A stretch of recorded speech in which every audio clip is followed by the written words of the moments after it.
Hey. Oh. It is good to be back. How is every-nyaaan doing? It's me, Ceylon Cross, your local cat slime. And I am back from my break. I've had a nice, good, long rest. Had some nice relaxing time, some nice food. Just take care of myself. And everybody needs a little bit of that every now and then. Yeah. So I'm still sort of in vacation mode a bit.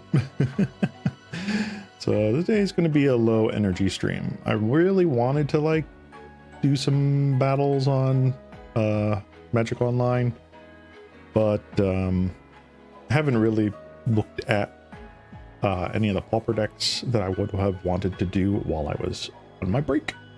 So rather than kind of rush a thing last minute, I'm just gonna do this. We are working on Ezuri Claw of Progress today, and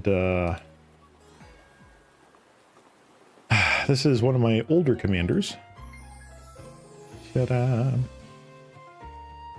So Ezuri Claw of Progress is a commander of mine I built several years ago, and it is not your average Ezuri deck. And that's why I want to kind of rebuild it, give it a good polish today, because I'd like to keep playing it, but it was sort of a gimmick deck back then, and I want to kind of spruce it up a bit, make it nice.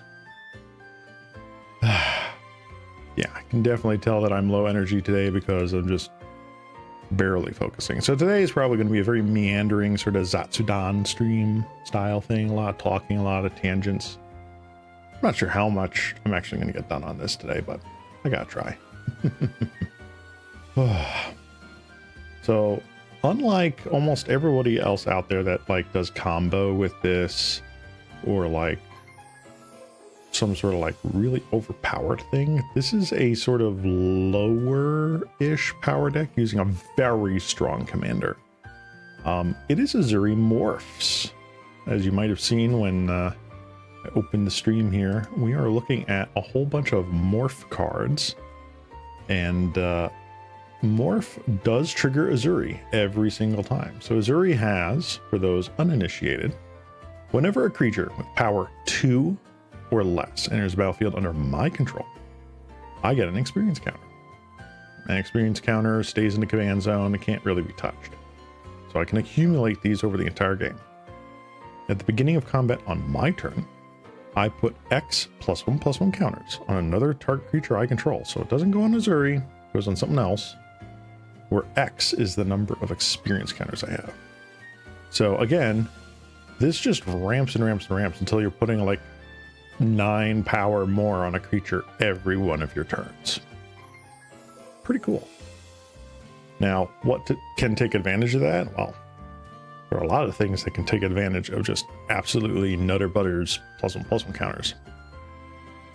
For me, I like the idea of face down cards. Now, morph is a mechanic, a very old mechanic, that you are able to play a regular creature face down for 3 generic mana, and you can turn it face up for its morph cost.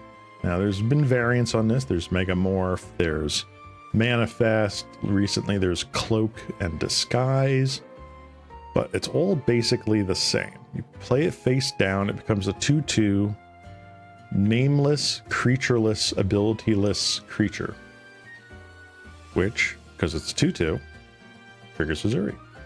And then you can turn it up, and when it gets turned up, you have a whole bunch of abilities that you can do. Here is well, that one's a bad one. Den Protector, here's a good one. Den Protector. Creatures with power less than Den Protector's power can't block it. That's cool. Mega Morph, 1 and a green. So I play it down for 3 mana, and it's a 2/2. I can later, the next turn, flip it back up for 1 and a green, and then it becomes a 2/1, which gets an extra +1/+1 because of the mega morph ability. So it becomes a 3/2. And when it's turned face up, return target card from your graveyard to your hand. Not bad. So that's a regrowth sort of ability. We have one down here. It's when it's turned face up, bounce a creature back to its owner's hand, draw 2 cards. The list goes on and on. There's a bunch of cool effects that you can do with that. So that's the gist of this deck.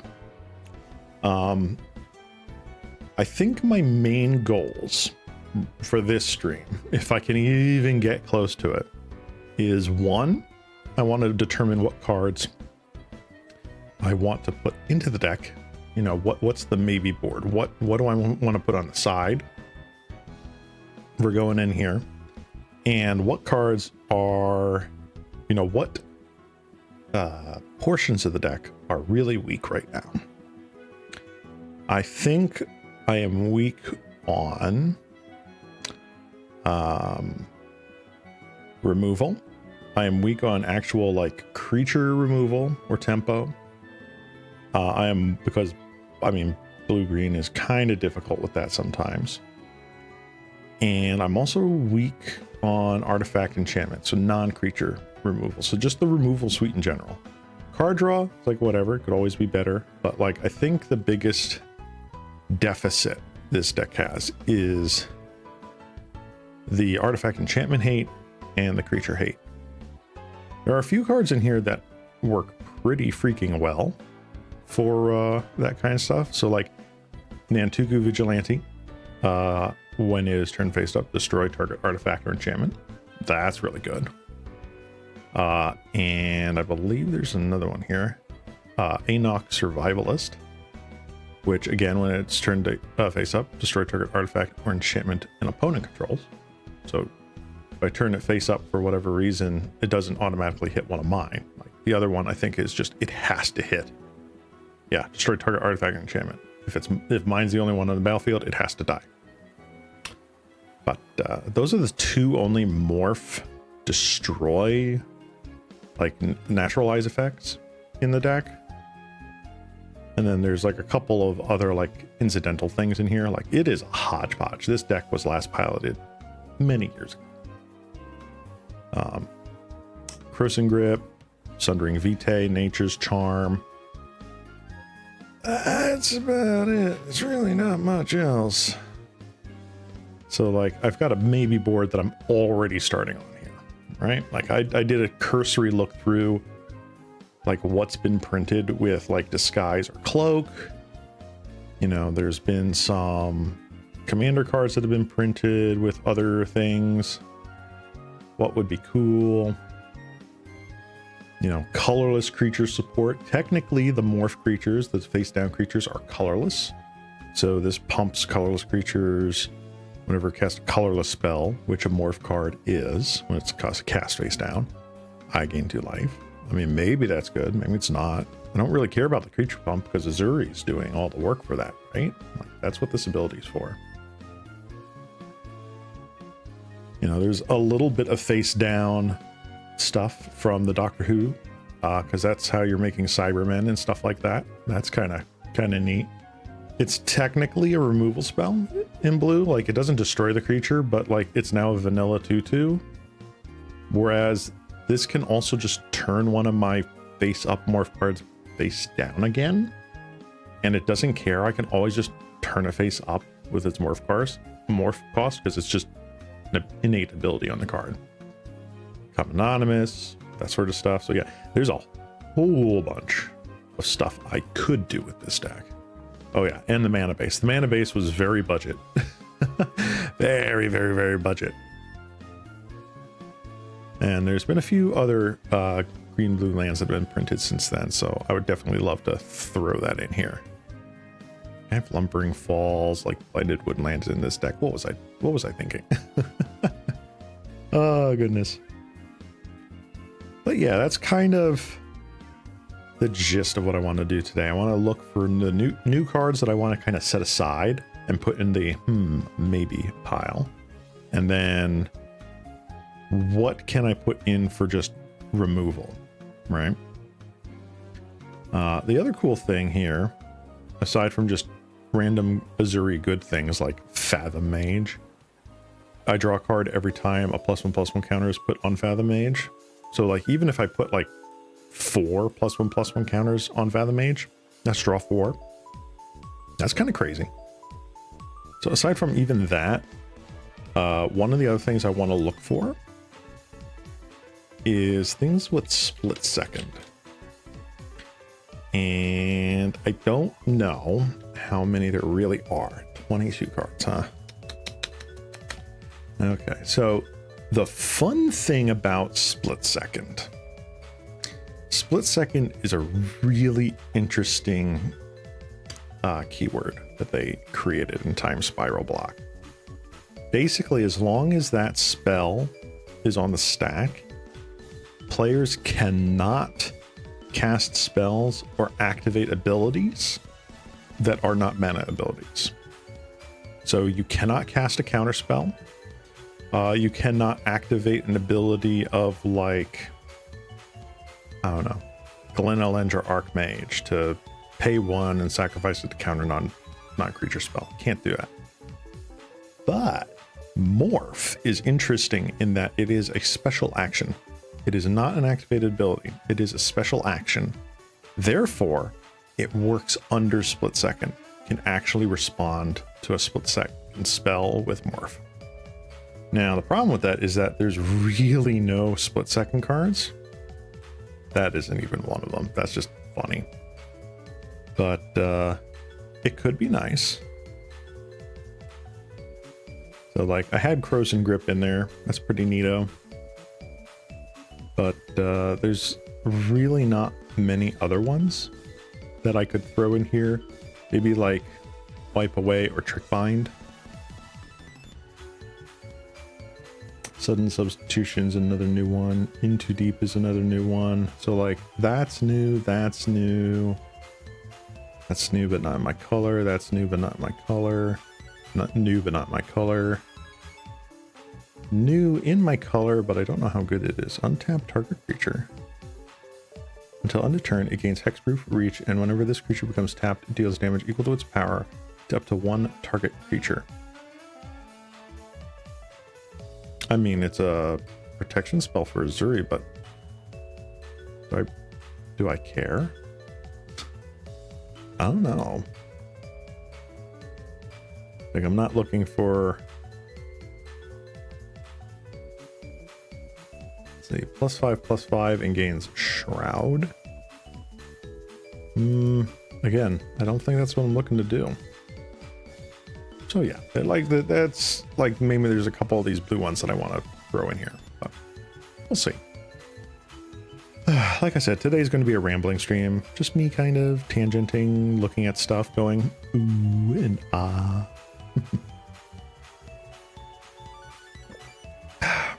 I've already finished my coffee, so I'm on to a fruit juice now. Just try to get some energy in me.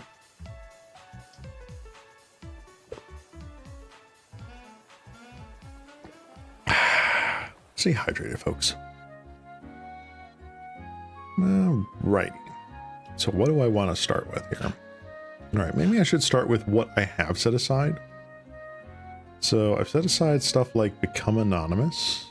Exile target non-token creature you own and the top 2 cards of your library in a face-down pile. Shuffle that pile and then cloak both those cards. Enter battlefield tapped. So this gets me 3 2/2s for 4 mana. Technically 2 additional 2/2s because one's already a creature.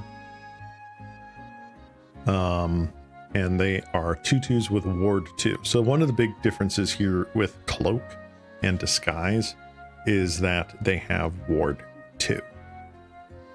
Kind of nice, but also now it just suddenly makes it like, ah yes, this creature is specifically not a morph creature, so it narrows the card pool down a bit. If people can actually remember them. But this is fun because if I manage to cloak some of my morph cards, I can just turn them face up. And that's pretty sweet. Cyber Conversion, again, that kind of removal-ish spell that I was talking about. Turn target creature face down. It's a 2/2 Cyberman artifact creature. Exit Specialist. This one's kind of interesting. So Exit Specialist cannot be blocked by creatures with power 3 or greater. Great for getting through large blockers, like a dragon or something like that.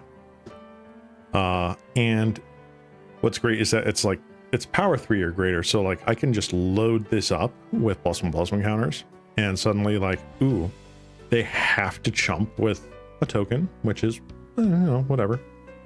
But it's a big otherwise. Oh, hi there, Vibrant Toucan. How you doing? Good to see you again.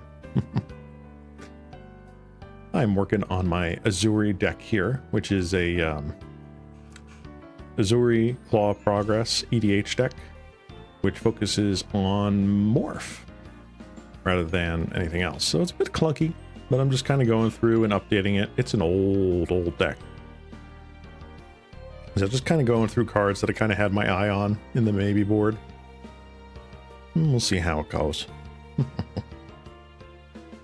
Exit Specialist looks pretty nice. When it's turned face up, return another target creature to its owner's hand. I like this if only because it allows me to reuse cards that have already been turned face up. So I can bounce it back to my hand, recast it, and then use its ability again. Pretty good. How many cards do you have with banding? None. No banding cards in here. I still can't wrap my head around the ability. So until I run into a person that's running like the mystery booster legendary that cares about banding, my brain is going to like not absorb that until I absolutely have to. Let's see. Forsaken Monument. I kind of addressed this already. Colorless creatures you control get +2/+2. All the morphs are +2/+2 or colorless, so it could get buffed. Whenever you tap permanent for colorless, add an additional colorless. That's kind of mainly what I'd like here, because that allows me to double up, like tapping all land. If I have a reducer, to pay only 2 mana for morph creature rather than 3. Glaring Flesh Raker, another new card that cares about colorless spells. Whenever you cast a colorless spell, which includes morph, create an 0/1 Eldrazi spawn with sack and a colorless. Whenever another colorless creature enters the battlefield under your control, Glaring Flesh Raker deals 1 damage to each opponent. Again, potentially. I'm not sure how much I care about this versus just having a decent morph deck that kind of like controls, mid-range control sort of thing, tempo. Let's see. Vibrant Toucan says, I love banding. I wish they would bring it back and make it evergreen. No. I don't think people nowadays would be able to wrap their heads around it. I think, in all honesty, I think they could bring it back for like a single commander, like precon. They could bring it back in a commander precon and sort of like make creatures that are worth banding rather than sort of like, you know, I forget the name of the card, but basically like, you know, the 1/1 with banding. Like let's give an interesting creature banding for like, ooh, it pays to band with this creature, or when you do a band, when you are banding, there's a payoff. I think doing like a precon with banding would be cool, kind of like doing a precon with flanking or Bushido or something like that. Or they could include it in sort of like a battle bond conspiracy, sort of like one-off draft set. I think keeping it in an isolated thing where they could tweak the pros and cons of it would make it much more palpable for newer players. I have no idea what it means to be the monarch or tempted by the ring, but I know what banding does. You are one of the lucky few that knows exactly what banding does. Don't know what the monarch does or tempted by the ring? I barely know what tempted by the ring does. It feels like a complicated ability. It feels like they just tacked on a little too much to remember for a static memory ability. Monarch at least is pretty easy. Monarch is as long as you have the monarchy, because you get the monarchy by something that says you become the monarch, right? You become the monarch, you get the monarchy. If an opponent has the monarchy, you can deal combat damage to them and take it from them, and now you have the monarchy, right? So when you have the monarchy at your end step, you get to draw a card. That's basically it. At your end step, you get to draw a card. Now, having the monarchy gives you other benefits. Certain cards says that if you are the monarch, do X, Y, or Z, right? I don't know if there's anything else to being tempted by the ring. I think it's just different levels of being tempted by the ring. But yeah, like there's a lot of baggage put on certain, like, I don't know what to call it. Features, but yeah. Oh, banding though. Like I said, I think it'd be really cool in like a single off, like commander precon. Like if let's say they did it as a Gen Con exclusive or something. Like, yeah, I know that would be awful, right? There would be none in circulation. But let's just say like there was a special, you know, event commander precon that had a banding commander and some new banding and old banding cards that work together. I think that would be pretty cool. Something that would help reinforce what it is and what it does, and maybe make it a little easier to follow for the new players.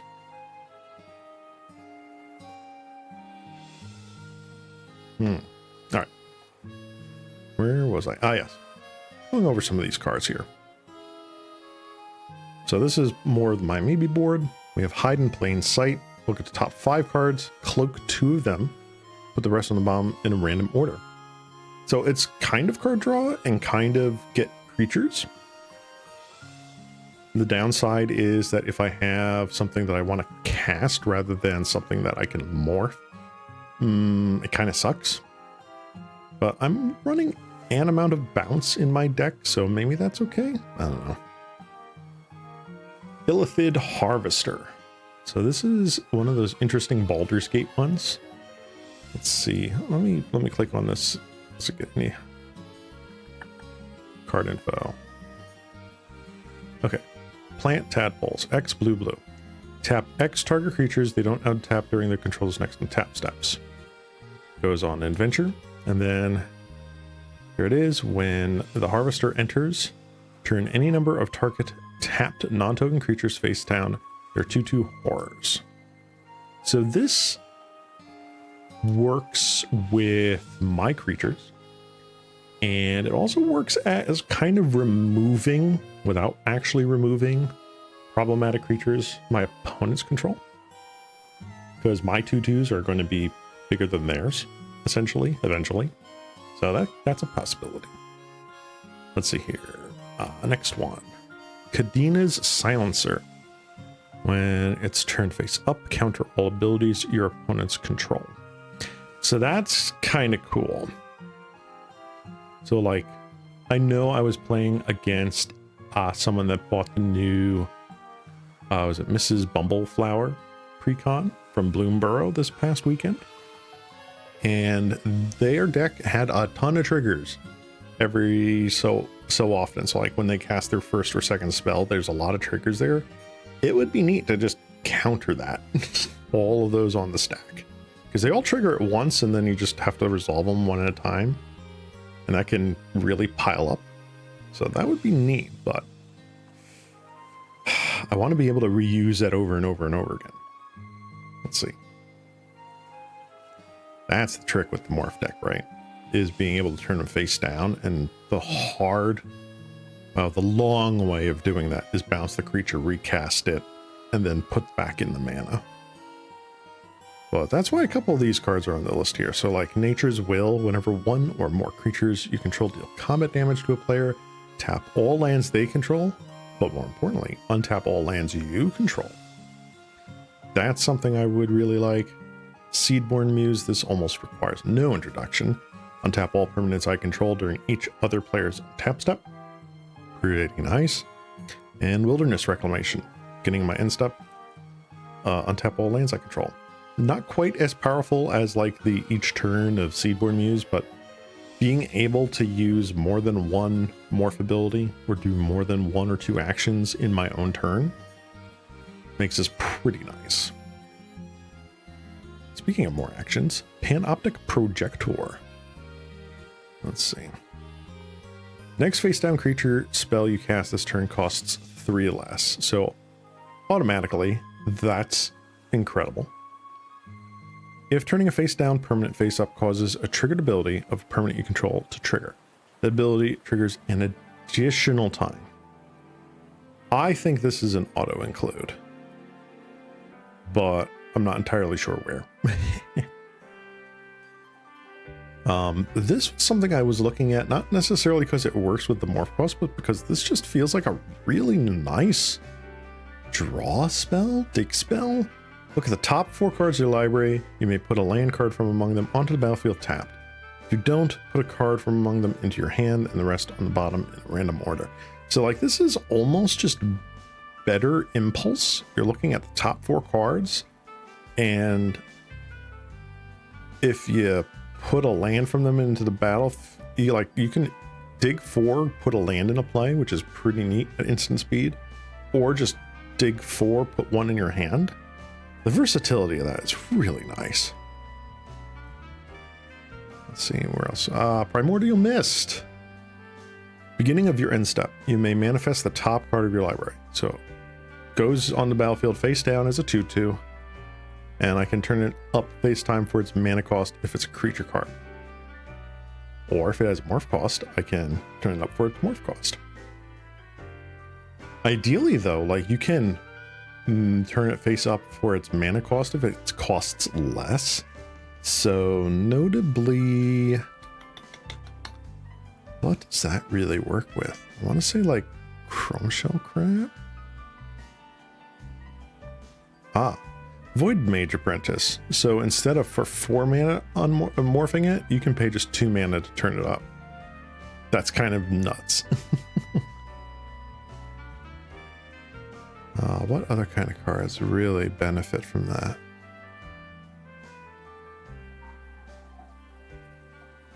Not so much. That, nope.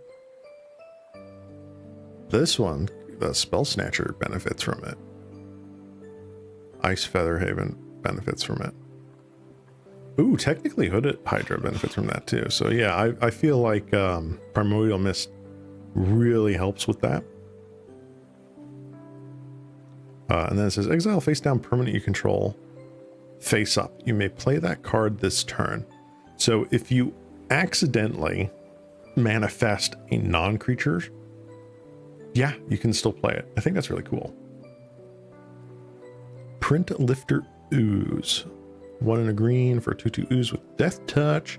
Whenever Print Lifter Ooze or another creature you control is turned face up, create a 0/0 green ooze token with Trample.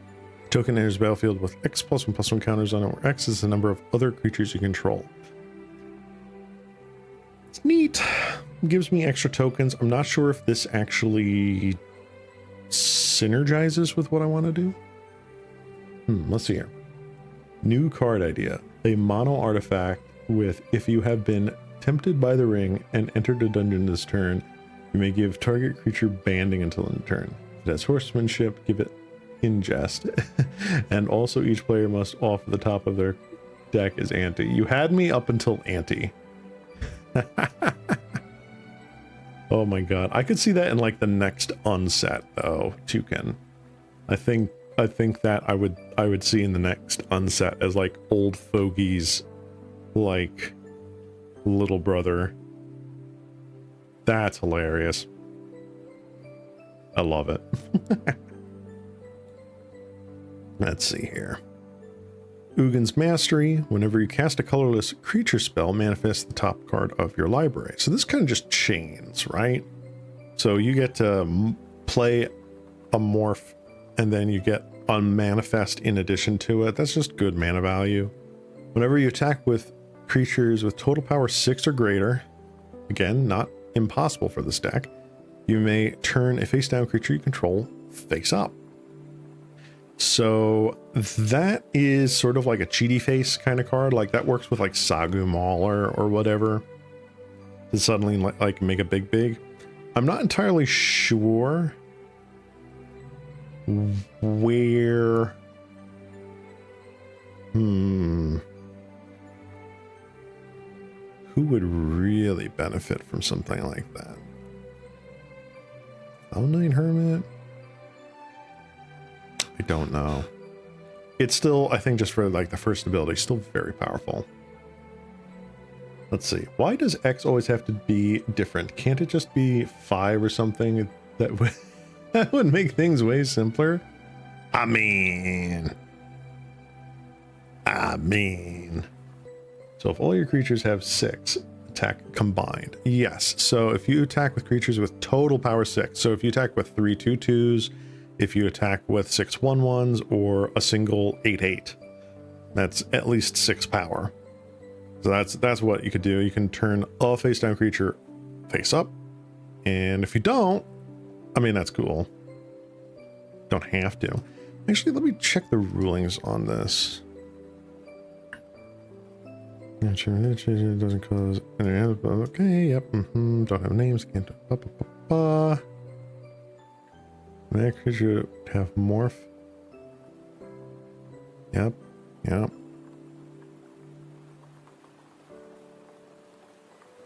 Okay. Unlike a face down creature that was cast using the morph ability, a manifested creature may still be turned face up after it loses its abilities if it's a creature card. Interesting.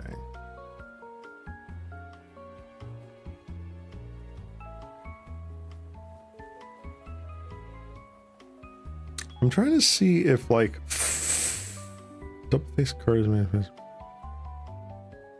Oh, that's interesting. I'm trying to see like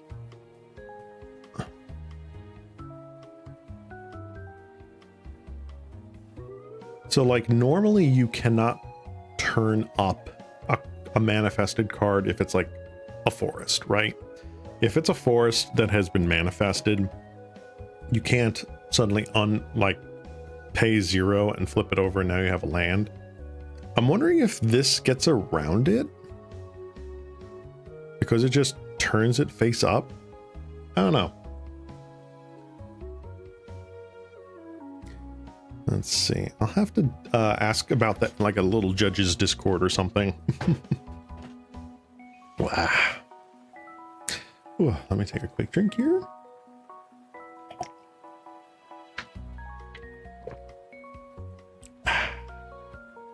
Tasty.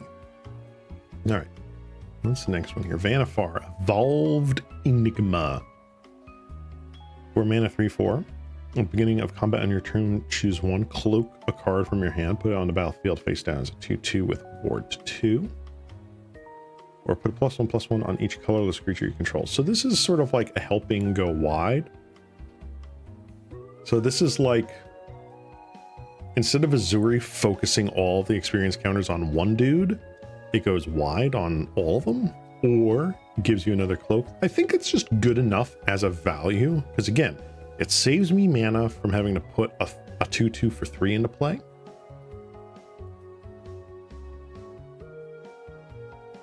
Oh, do we have to drink through your mouth? Yeah, I drink through my mouth. I don't want to like make a mess over everything.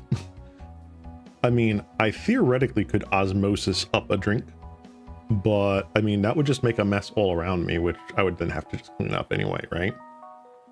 For all the stuff that doesn't just go through quickly. So like, straw works. Straw works. It's like, I got a lot of electrical equipment around here. I don't want to get that wet. That would be bad. Yeah, I think Vanifar is really good. I think Ugin's Mastery is really good. Panoptic Projector, Primordial Mist. I think these 1, 2, 3, 4 are like almost guaranteed to be in. Just about guaranteed to be in. I feel like some combination of like Nature's Will, Seedborn Muse, Wilderness at Reclamation are pretty good.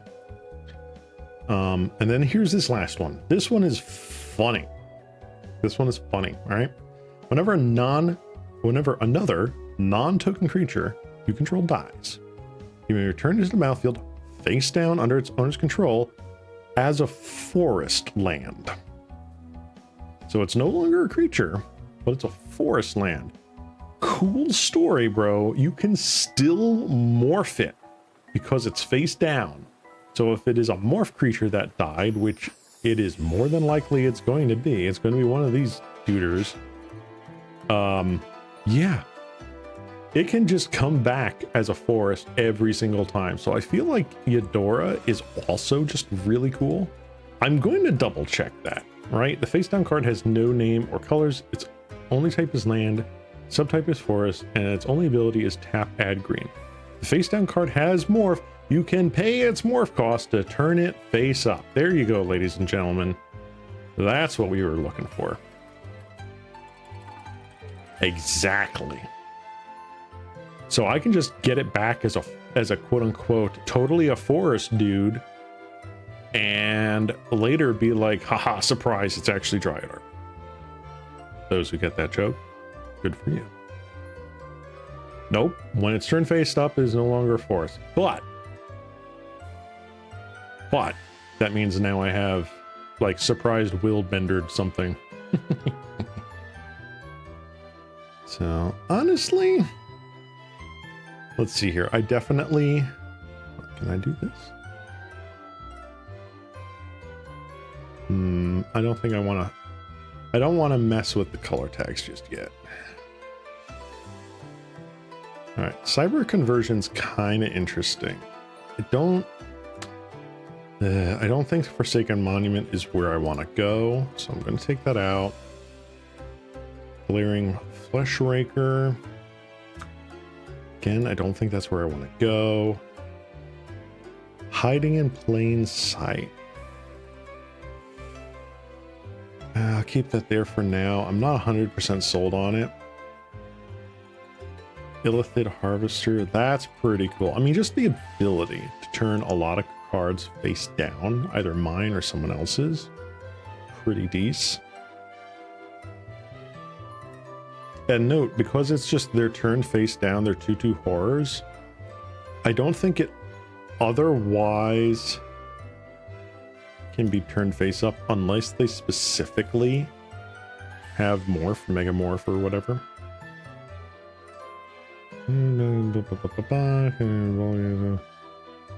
Okay, the Commander's Legend Battle for Baldur's Gate set includes no way to turn these cards face up. An effect from cards outside the set does turn one face up, the effect causing it to be a 2/2 horror creature ends. Yep. So, effectively, if the creature does not have a morph ability, it is stuck as a 2/2. Same thing for like Manifest. Like, Manifest gives it that ability. Saying that it has been manifested as a 2/2, you can turn it up for its convert mana cost. That's an ability given to it by the manifest ability, right? Harvester does not give that ability. Harvester just says you're a 2/2 now until something else happens. So I like that. Print Lifter Ooze, you're cute, but I don't think right now.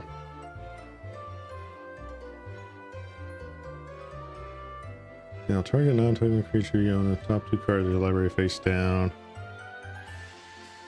It's cute. I don't think I like that. I feel like I'm going to end up cutting morph creatures. Like, I don't need this to be super morph. I just need this to be a decent like control deck that includes morph creatures, right? Cyber Conversion's nice. Exit Specialist's nice. I think that meets hiding in plain sight goes. So that's kind of good. Decent. I mean, I get sort of card advantage with Manifest, so it's not too bad.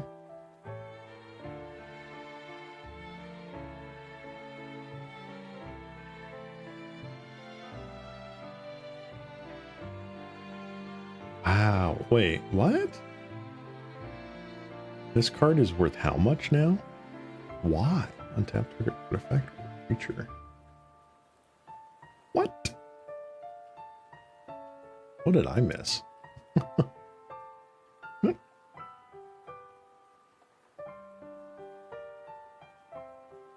Excuse me. Had to clear my throat. I'm gonna have to go through my collection and see if I have some of these just chilling out somewhere. Brine Elemental. So fun. Well, for me, not for my opponents. Chrome Shell Kerp.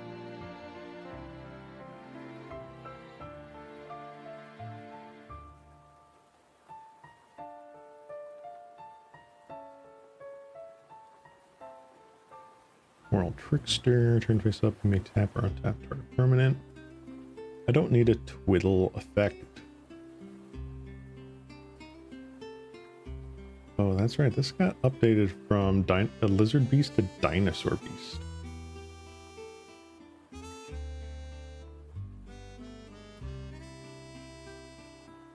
Huh.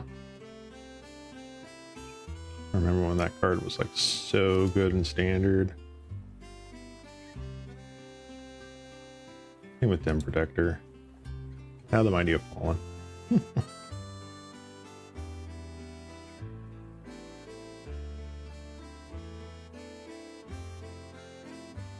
Durgur Nemesis. No.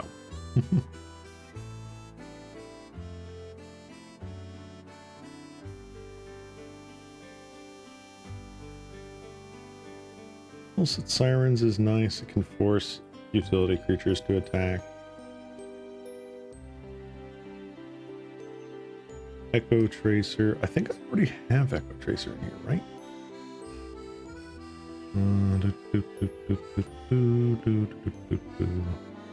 Yeah, there you are. Fathom Seer. It's Gush on a creature. That's pretty cool.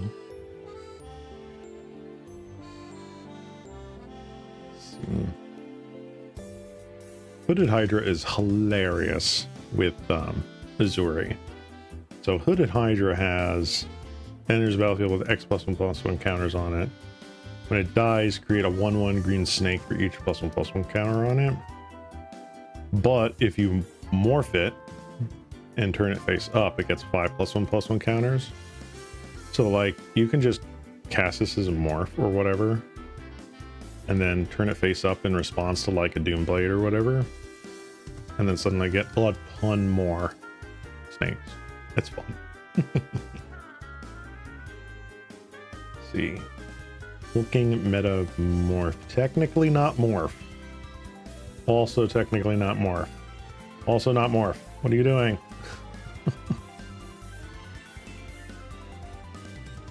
Histogon's kind of okay. When it does combat damage to the player, you may draw a card.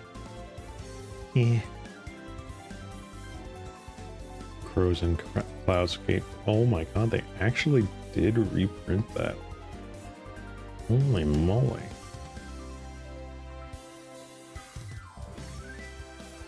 Old card is old. That's nuts. There's cards like these that really got me into wanting to play big creature decks. So cool.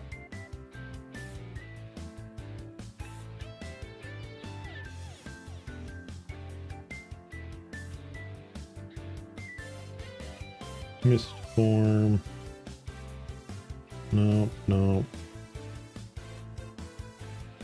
Nope, nope. Morphling. Do you count? Do you honestly count? Thur, I don't think you count. Nameless one. Nope. Metamorph. No. Metamorph. No.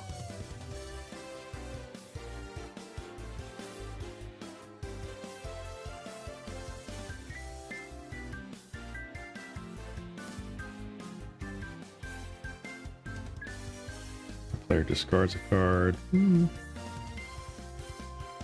this is not an aggro deck. This is a sit and wait deck. I've got Sagu Mauler in here still. Yeah, that might have to go. I mean, the Trample Hexproof is really nice.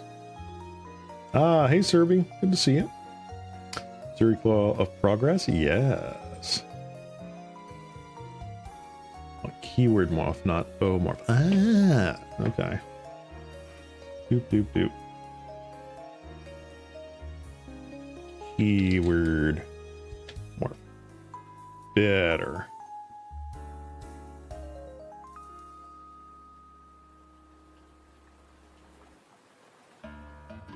Although I guess having Oracle Morph meant that Mega Morph also fit in here. But I have a feeling they haven't printed any newer cards with Mega Morph since... Oh, hold on. I shouldn't say that. The one. But yeah. A lot of ones I've already got here. Wet Wheel. God, that's a fun card.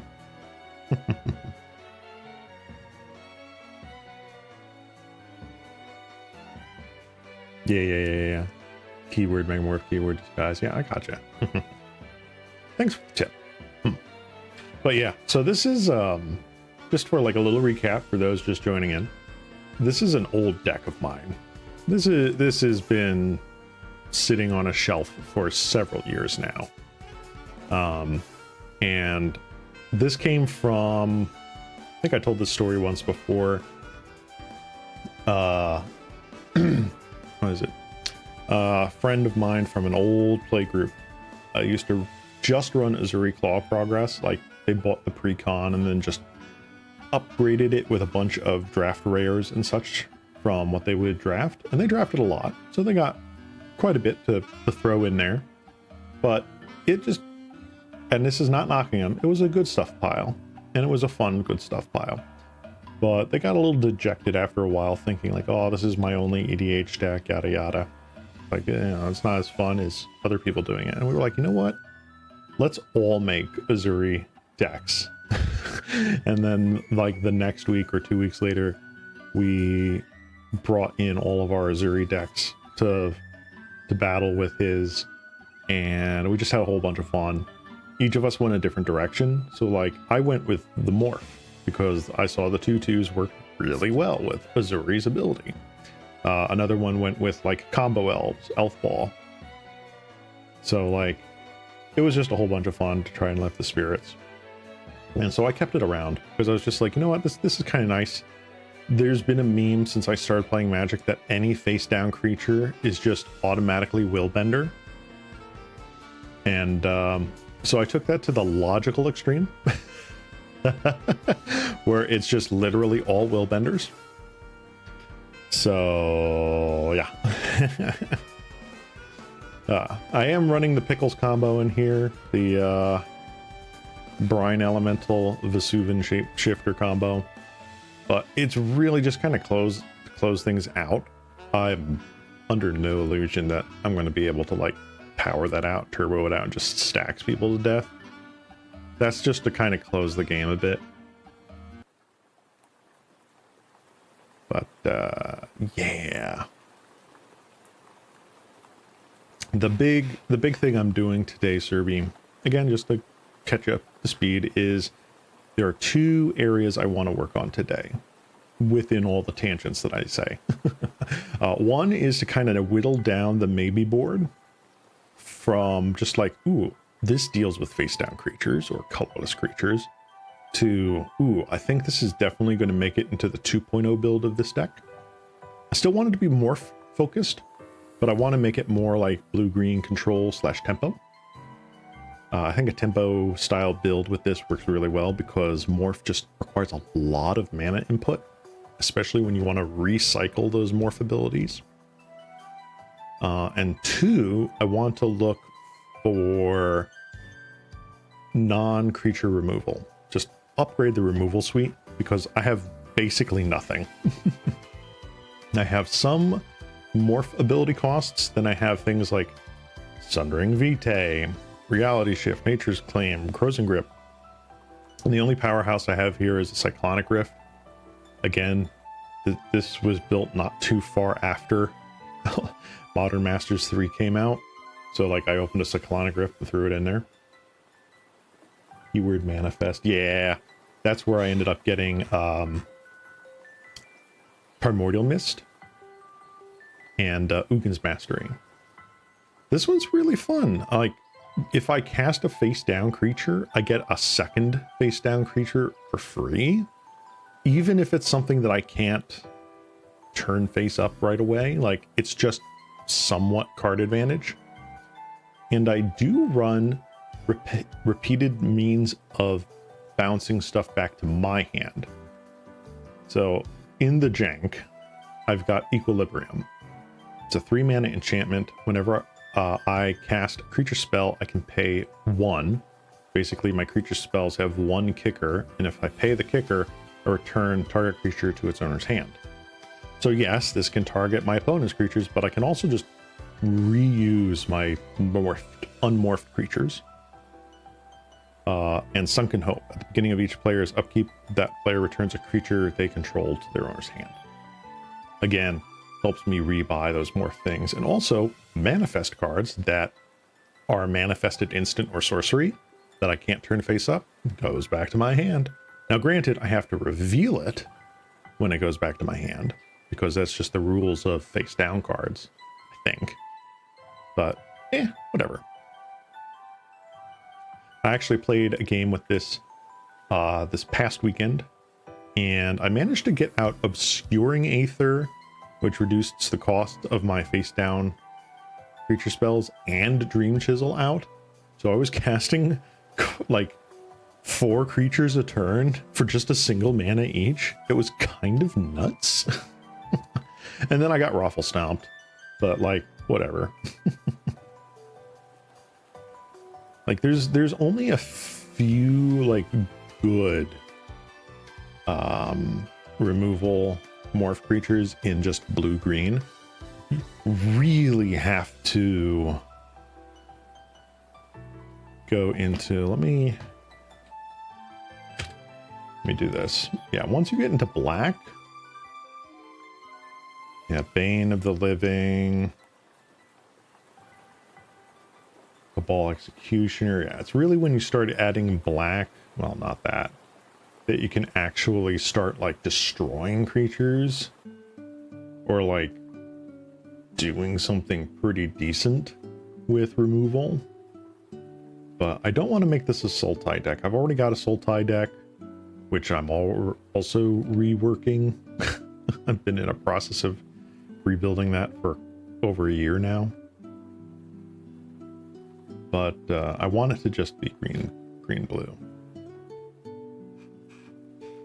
Zombie cut through, pay 5 life. No thank you. No thank you, good sir. I'm not necessarily going to cut anything this stream. This is really just sort of a workshop stream. I am just back from a week-ish long holiday, and my brain is still kind of mush from vacation mode. So I'm not committing to anything just yet. This is sort of just brainstorming and brewing stream. I feel like, I could be wrong here. I feel like when I originally built this deck, I was like, oh yeah, Elvish Mystic and Llanowar Elves and Arbor Elf or whatever. Like, hitting turn 3 so I can already cast a morph creature. I don't think that's the right thing. I think I want to accelerate into 4 mana rather than accelerate into 3 mana. So I feel I can cut things, well, maybe not Bop because that color fixes, but like Elvish Mystic and Llanowar Elves. Is there anything else in here right now? No. But like I could trade it out for stuff like Whisper of the Wilds, right? So like I get to have a 2 mana dork that can potentially ramp me harder than this. Like that's a possibility. Also, the backstory of this deck explains why Carpet of Flowers is in here. At a table of all Ezuri decks, Carpet of Flowers was kind of nuts. But yeah, like I saw like there's a severe lack of like being able to like block flyers, so like levitations in here. And there's work that has to be done with this deck.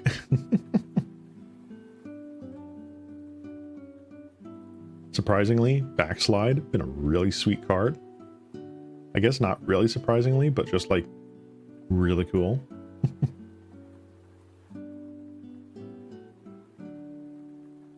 Let's see here. Inspiring Coal. Whatever. Whatever. I'm getting sidetracked again, as I am wont to do. Let's see.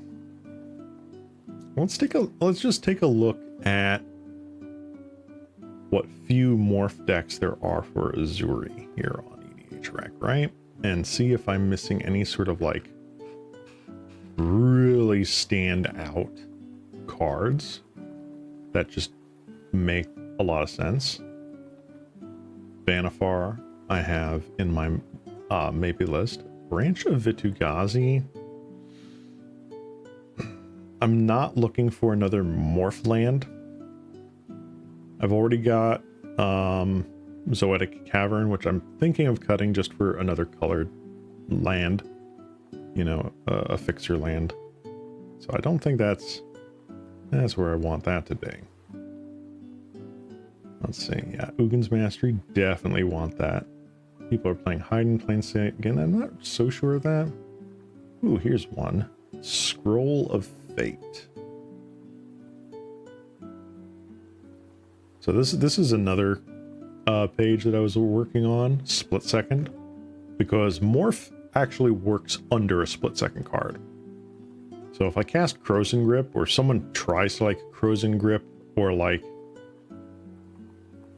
take possession or wipe away one of my things, I can unmorph it underneath this card still, because it's a special action. It's not an activated ability.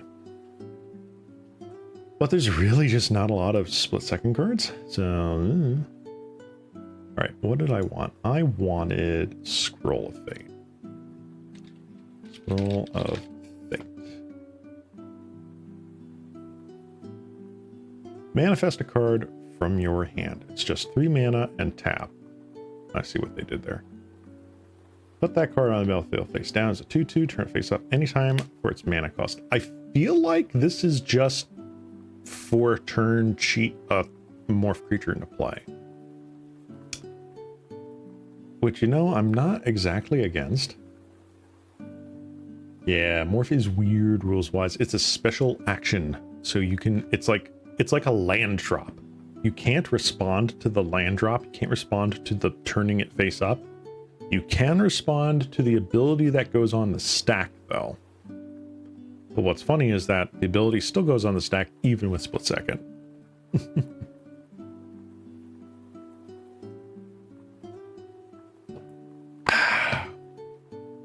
Stay hydrated, folks. I think I'm going to throw Scroll of Fate in here as maybe board.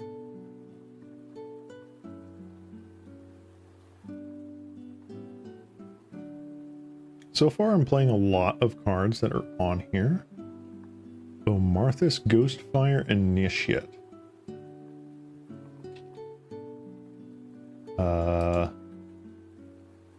This. There we go. Marthas Ghostfire Initiate and spell with X +1/+1 counters on it. So it's a double X card. So for 2 mana, I get a 1/1. Whenever you put 1 or more +1/+1 counters on another colorless creature you control, you may put. Okay. So it does grow when I Ezuri something else. When a Marthas dies, manifest the number of cards from the top of your library equal to the number of counters on it. Okay. Okay. Not bad. It does work really nice with Ezuri because I can just put 7 +1/+1 counters on it, and when it eventually dies, I get 7 replacement 2/2s. It's not bad. I'm gonna put that in the maybe board as well. I'm not sold on it, but it's worth noting.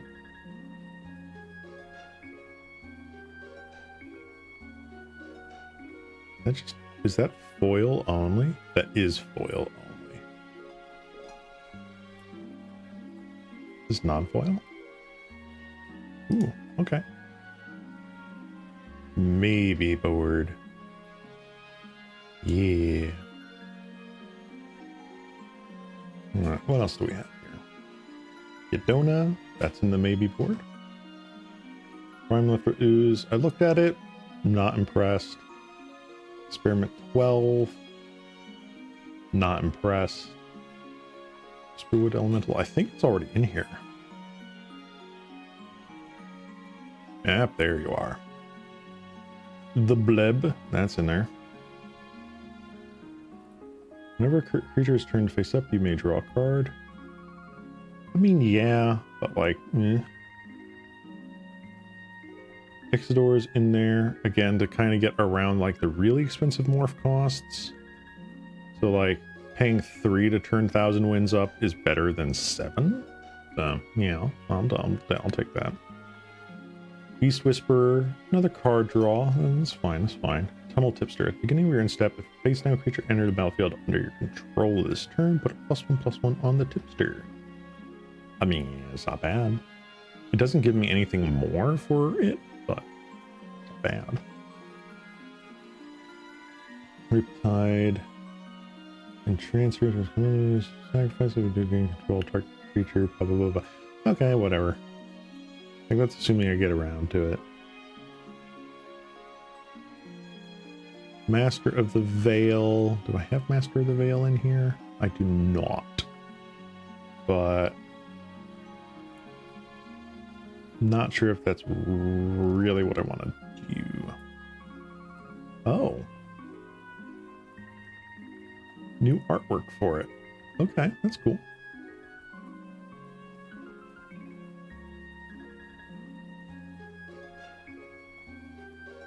Kami of Whispered Hopes. Add X mana of any one color where X is Kami Whispered Hopes power. Ooh, okay. That's actually kind of spicy. That's the kind of like ramp to 4 mana. Well, I play that what? On turn 3? No. I want to play that after Ezuri, right? I mean, it's still good. I can totally spell. Here we go.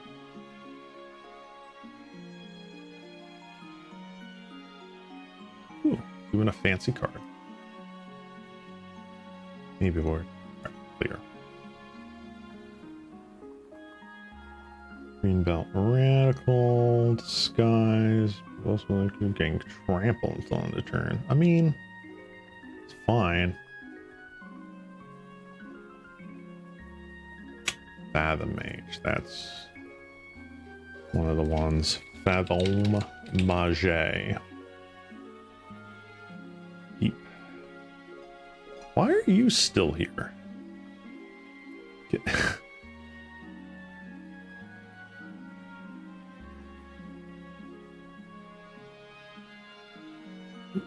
weird. Fine, whatever. I guess you get to stick around. What are you doing? Stab him.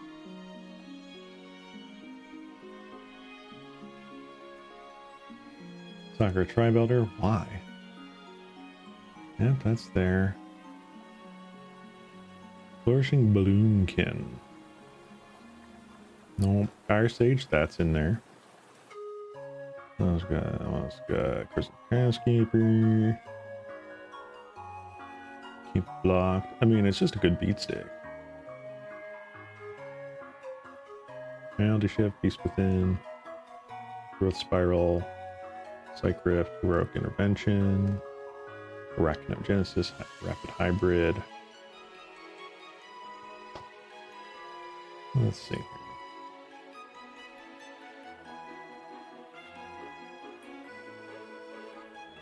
Simic Charm is just nice, I feel. Like, bouncing something and or giving hexproof is pretty decent. So I like that. Simic Charm. Oops.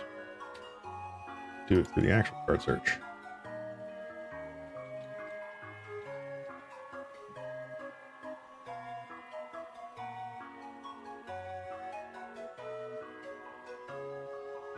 Alright, why are you still stuck on there?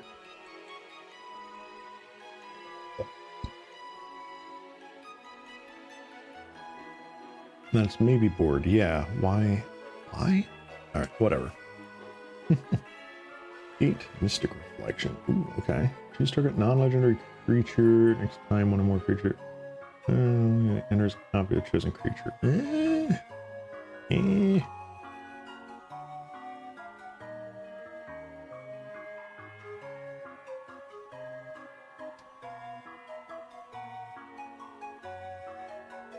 Evacuation, paradoxical outcome.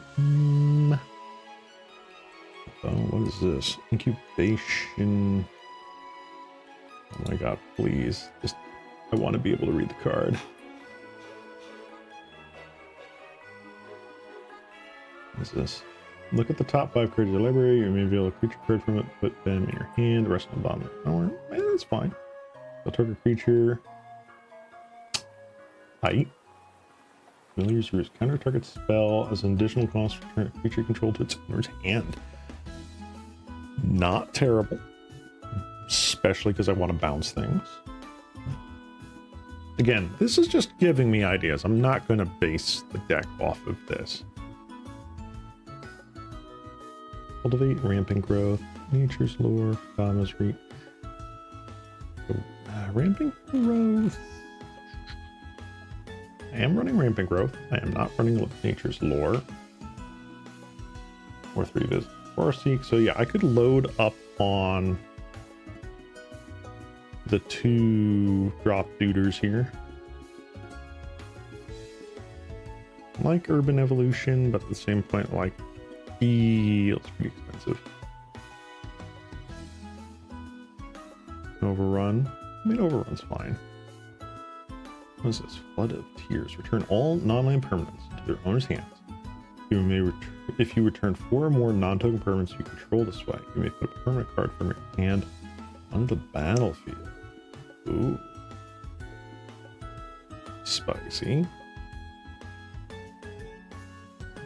Green Chisel, Panoptic Projector. Yep, knew about that. Mystic Forge. You may look at the top card library in time. You may cast artifact spells or colorless spells from the top of your library. That. I don't think that works the way I want it to.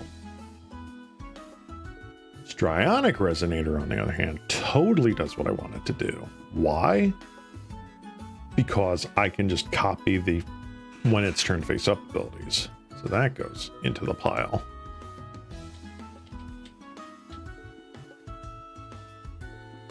And I've got a bunch of these floating around somewhere.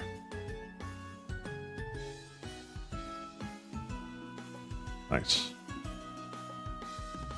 The Crafter's Bestiary.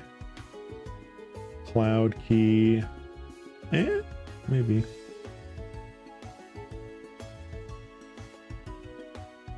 Ooh. I forgot about Crystal Shard. Oh my god. This was when I started playing EDH way back. When I was a younger Slamu. Crystal Shard was kind of the sweet tech. You weren't playing it to bounce other people's stuff. This was a single mana, bounce one of your own things back. I might just throw that on there. Is it a pet card? A little bit. But you know what? I like repeatable bounce. Oh, wow! They even have it on old Warframe. Oh my god. I love it. I love it. I love it. I love it. Right, semblance anvil. No. No. No. Okay. Yes. Yes. So Guardian. Interestingly enough, Guardian Project, really fun and busted card in EDH, like without a doubt. What's even more fun and busted is the fact that none of the morph creatures actually have names, so they can't share a name with something else. Pretty neat. Pretty neat. Simic Ascendancy. What do you do? So 3 mana, put +1/+1 counter on target creature control. Whatever. Whenever 1 or more +1/+1 counters put on a creature I control, put that many growth counters on Simic Ascendancy. Oh, that just wins too easy. That's just too... No. No. I don't want just a oops, I win button. That feels a little busted. Like if I'm going to oops, oh, I'm going to win button, I want to overrun, right? And it's just like first main phase, put this here. I have 20 experience or something. Oops, I win. No.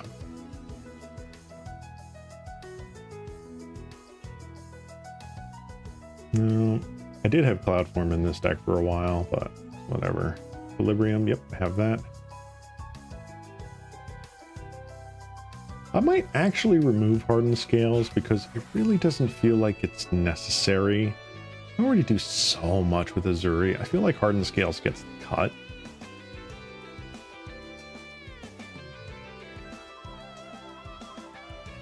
Draw a card if powers 3 or 3 arrows, put 2 +1/+1 counters on it. Okay. Okay. Feeling of Anticipation, Ristic Study. Yeah, yeah. Ugin the Ineffable. Colorless spells you cast cost 2 less.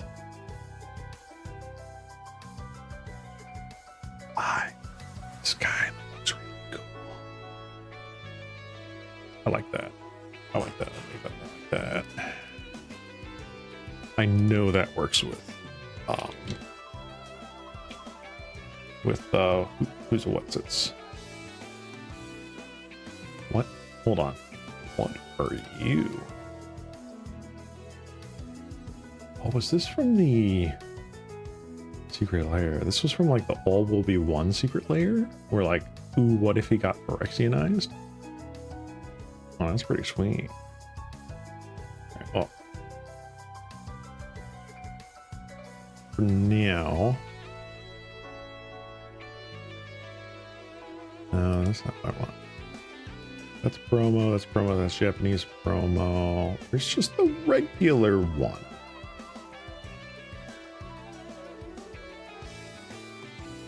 There's so much different tech. Battlefield, things out pound. Okay. Whatever. Alright. You're in the maybe board. Get in the maybe board. Alright. What does Vivian do?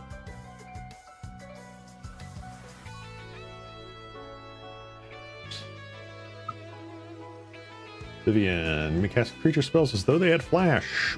Pretty decent. The next turn, up to 1 target creature gains vigilance and reach. Also pretty good. Look at the top 3. Exile 1 face down. Put the rest at the bottom of your library. For as long as that remains exiled, you may look at that card and cast a creature spell. Fair.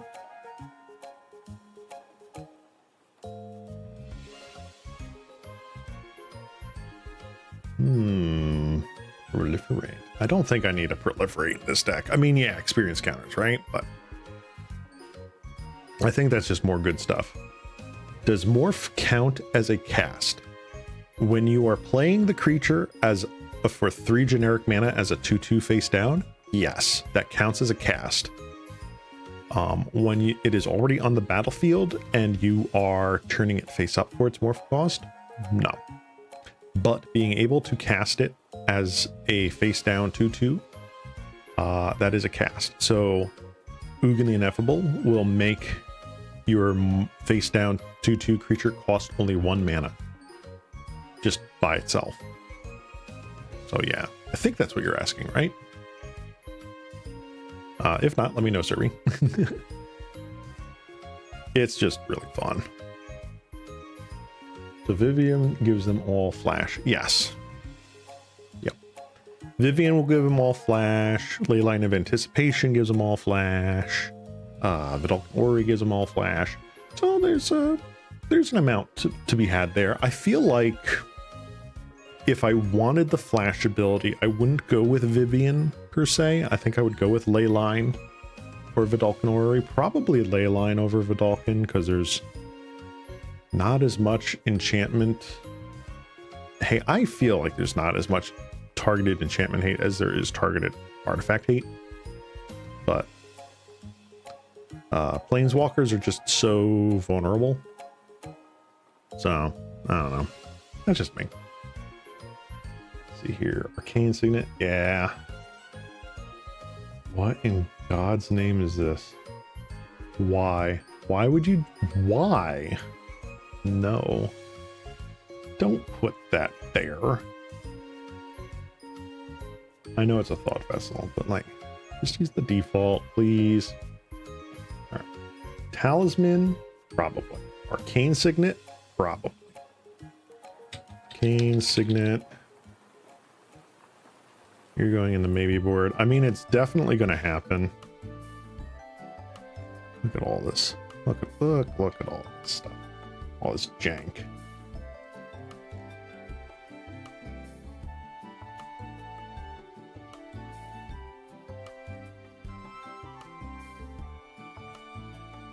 Here, maybe board.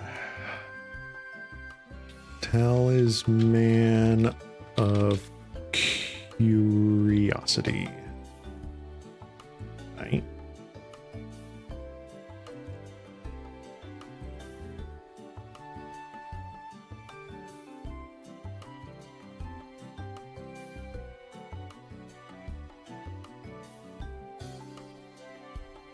Let's see. You got Vizier of the Menagerie in there. Ooh. Why does that sound familiar? Vizier Menagerie. Oh, I am losing this. Nice. Look at the top card of your library. Oh, wow, this I have this in my all creatures deck, or at least I had it initially. Top card of your library. You may cast creature card. You may spend mana as well as mana of any type to cast the creature spell. So I'm kind of split on cards like this. They're nice, don't get me wrong. But I have a feeling that this 37 quantity creature count is going to be going down in a regard, where I'm cutting into this to get rid of some of the weaker ones for more tempo and removal spells. Oracle text was updated to work with non-creature morphs. Was it? Let's see. You may look at the top card of your library anytime. You may cast top card of your library if it's a creature card. You may cast creature spells from the top of your library. That is a significant change. You may cast, spend mana as of any type.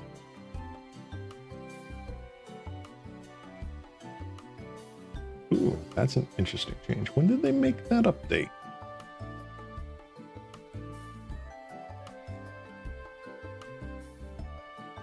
Last updated 2017. Okay. So that must have been like a clarity update rather than an actual, like, for this card rules change. Yeah, I see what you're talking about, Serby. You may cast creature cards from the top of your library. So that's interesting.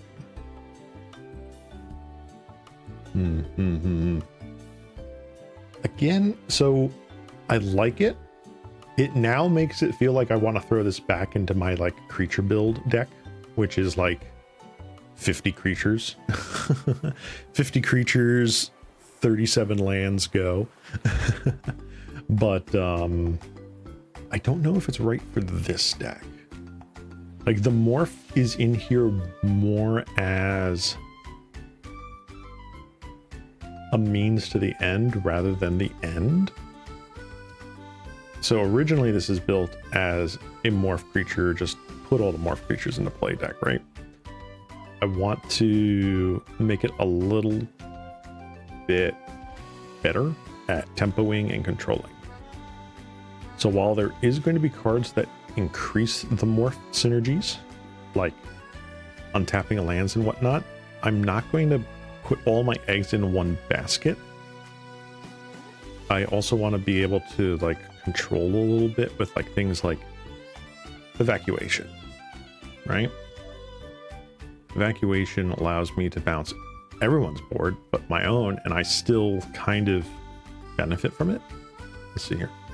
Survey, standardizing everything to cast spells. Ah. So instead of designating the top thing and then restricting it, it's you may cast creature spells from the top of your library. So the focus changes. It's subtle, but it's a very effective change. Yeah, I see what you're talking about. Yeah. Wonder what other cards would affect that. Probably Future Sight doesn't get granular. It's just you may play the top card of your library. So, don't know. Anyway, give me a second, guys. I'm going to BRB. I'm going to grab some water, and I will be right back. All right, guys. So, BRB. Boop. I'll be back in just a moment. And boop.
Hey, I'm back.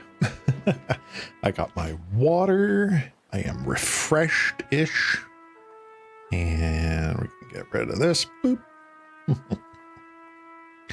All right, what do we got here? Survey. Man, they really went ham on the Future Sight effects in the past few years. Yeah, They did. I mean, excuse me. I think they, unless I missed one that's really egregious off the top of my head, I think what they did with it, playing it like, oh, you may cast creature spells off the top of your library, or like you may cast an instant sorcery or like an artifact with like Mystic Forge. I think those are kind of cool. Yeah, Mystic Forge was pushed because vintage legacy, but like whatever. I think in general, it's been nice that they've kind of done like these tailored future side effects. Stuff is very popular. Yeah, minus revealing the card to your opponents. Yeah. So like they've always had sort of like the, ooh, you could take a sneak peek.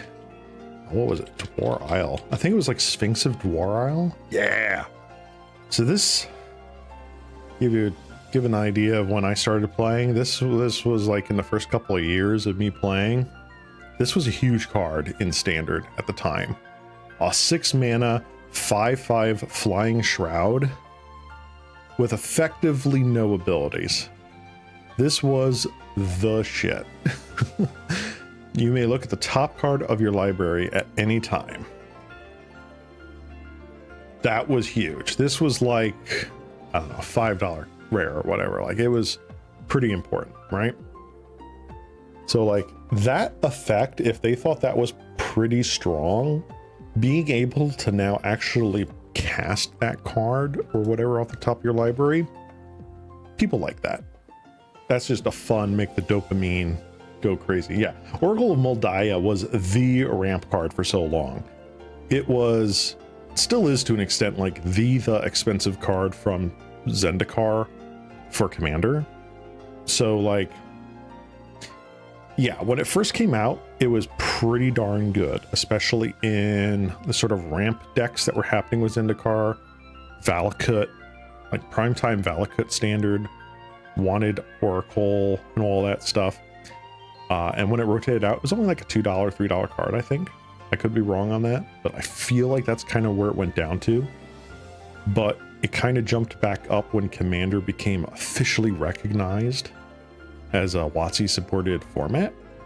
So it's always had this kind of prestige, even though it's sort of been outclassed in a way over the years. It really has. It's about $8 now. Man, I thought at one time it had gone up to like $20 or whatever. Oracle of Moldiah. Yeah. I wonder, hold on. You may play an additional land on each of your turns. Play with the top card. You may play lands from the top of your library. Yeah, they even switched up the Oracle wording on this card. You may play the top card of your library. If it's a land, you may play lands from the top of your library. Cool. Yeah, I definitely could have. Yeah, I think because they finally reprinted it again in Double Masters and then once more in Outlaws Commander, like it brought it way back down, because I feel like Jumpstart kind of took the edge off of it and then it just plummeted, which is good. I want, like, even if this is not the best card for green ramp anymore, it's certainly a good card. It's certainly a fun card. I want people to have access to this. Despite having some expensive cards, an amount of expensive cards, an undisclosed amount of expensive cards in my collection, because I was a Modern player for quite some time. Like I want this to be accessible. I want people to have fun with stuff. So the more people that can get their hands on these cards, accessible, like even like it's not going to be $1 anymore. But I want people to have fun. Rip your wallet. No, Rip My Wallet was a long time ago. The last few years I've stopped buying Magic cards just because of life circumstances, which is fine. It's sad because I've kind of missed out on things. So it's like, oops, I missed the wave on this one or whatever. But there was a time when I was buying and speculating into the Modern market. I'm going to have to slowly rebuild, not rebuild, but build up what I've missed from taking a break in Magic. modern wise over the past like 6 years. That's gonna hurt, but that's just a slow, arduous process. Although I am one of those people where if I had unlimited funds, I would love to just have a complete playset of every set in that format. And that's kind of what I'm doing in Pauper. So like on Moto, I am slowly accumulating just a playset of every common. So only speculation I did was opening an Alt Art OG Oko and selling it for 30 euros right before it got banned. That's like the best thing in the world. Oh my god. I think I never did like the meme of like MTG finance people where it's like, I'm going to speculate so hard. I'm going to buy 300 copies of this bulk rare and flip it for like $2 a pop. No. The most I've ever done, I shouldn't say the most. There are two things that I did, and one of which already paid for itself. And the other one I just kind of have because I haven't gotten around to actually selling it or like moving it, I should say, like trading it. The one that I'm still sort of like hanging on to is I have, I think 3 play sets of foil Parallel Lives and 3 play sets of like Strionic Resonator, because I didn't think they were going to reprint those in foil anytime soon. I thought they were just going to be Commander pre-con stuff, so the foils would be really expensive. I was correct on one of those. I was not correct on the other one. I'll let you guys figure out which one that is. So either way, they've gone up because it's been a ton of time since they've been reprinted, but I feel like that's going to be a, you know, I'll move it when I move it. The other one, which is long gone, and I feel comfortable talking about it, was when Modern Masters, the first one, came out. I bought like 4 boxes, 4 boxes of Modern Masters when I first came out for like 120 a pop. Yeah, I found a little shop in the middle of nowhere that was selling it for like 120 when they first came out, pre-ordered them, and it quickly became a sort of, dang, we didn't charge enough for these boxes. So when I got it, I paid for it in cash. Back then I could do that. But that was 120 bucks for a box of original Modern Masters. And I kept those in my closet for years. And a while ago, I'm not going to say when, but a while ago, I sold boxes that I was holding on to, did not open. They were still sealed. For more like 300 a pop. Yeah, that helped pay some pretty significant bills for me. That was the only like real speculation I did, because I was just like, oh, they can't possibly print Tarmogoyf again. They can't possibly print Dark Coffin again. Yeah, 150% nice. Yeah, and I'm fine with that. You know, like let the next guy get the final like 10%. You know, but it helped me in my time of need, so it's all good. And quite honestly, I've already got all the singles that I wanted from that set, and I think I sold it actually after. Yeah, I sold it after the 3rd Commander Masters was printed, so like it was a while. Like I held on to it for a good while.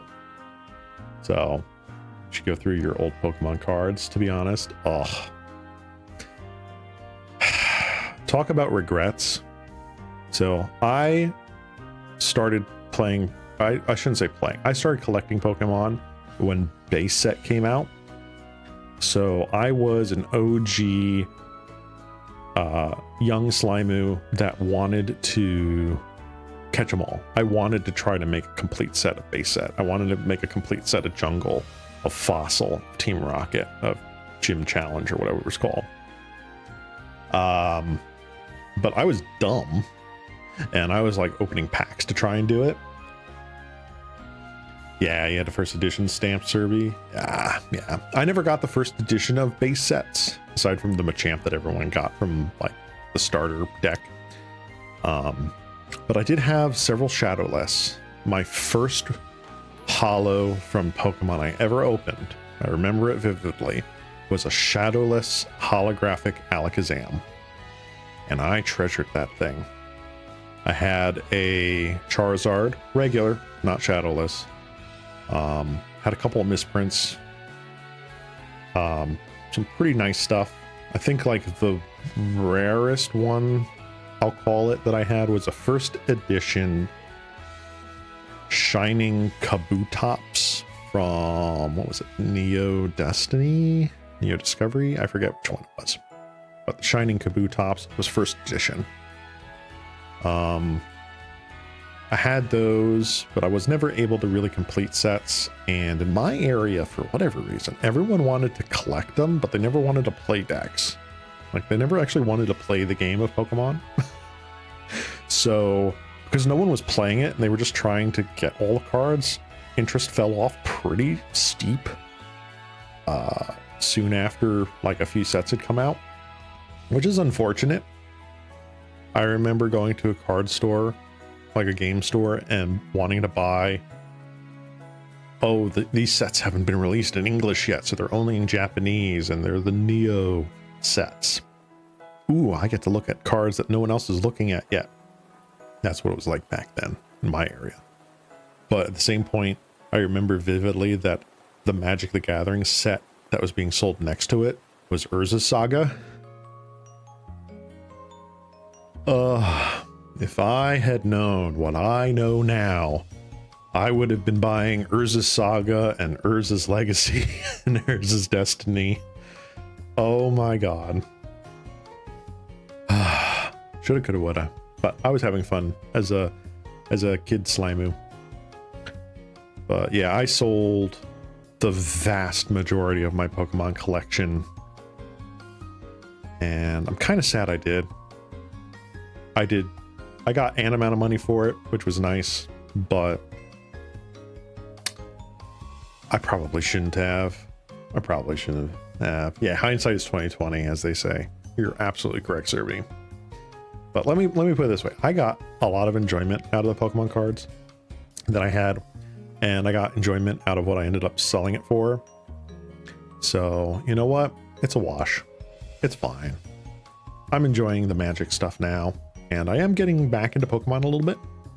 I haven't done a Pokemon stream, I don't think, but I did start learning the Pokemon TCG last year when Pokemon 151 came out, and like I'm sure a lot of OG Pokemon players from the day, it got my interest back, and I was like, what is happening in the card game now? So I started learning it again. And I built a couple of kind of memey, gimmick decks for Pokemon TCG and had a lot of fun with it, just kind of casually. I'm also just really happy that their online client is essentially free to play. Like, I did not have to put really any money into it at all, I don't think. I forget if I even had to put like $10 or whatever into it. Like, probably not. Unlike Magic, like, it's super easy to get into and just build up eventually to get the cards you want. I wish Magic would do something like that. Arena is nowhere close, and Moto is not at all supportive of that kind of environment, but I wish they could do that. Yeah, it was fun. There was like, what were two of the decks that I was grinding just for funsies over the winter? I was grinding like a too much water deck where you would essentially be able to load up, I think it was a Seeking or something, with like 10 energies and just one shot these VMAX Pokemon. It was kind of nuts. Super fun, super turbo.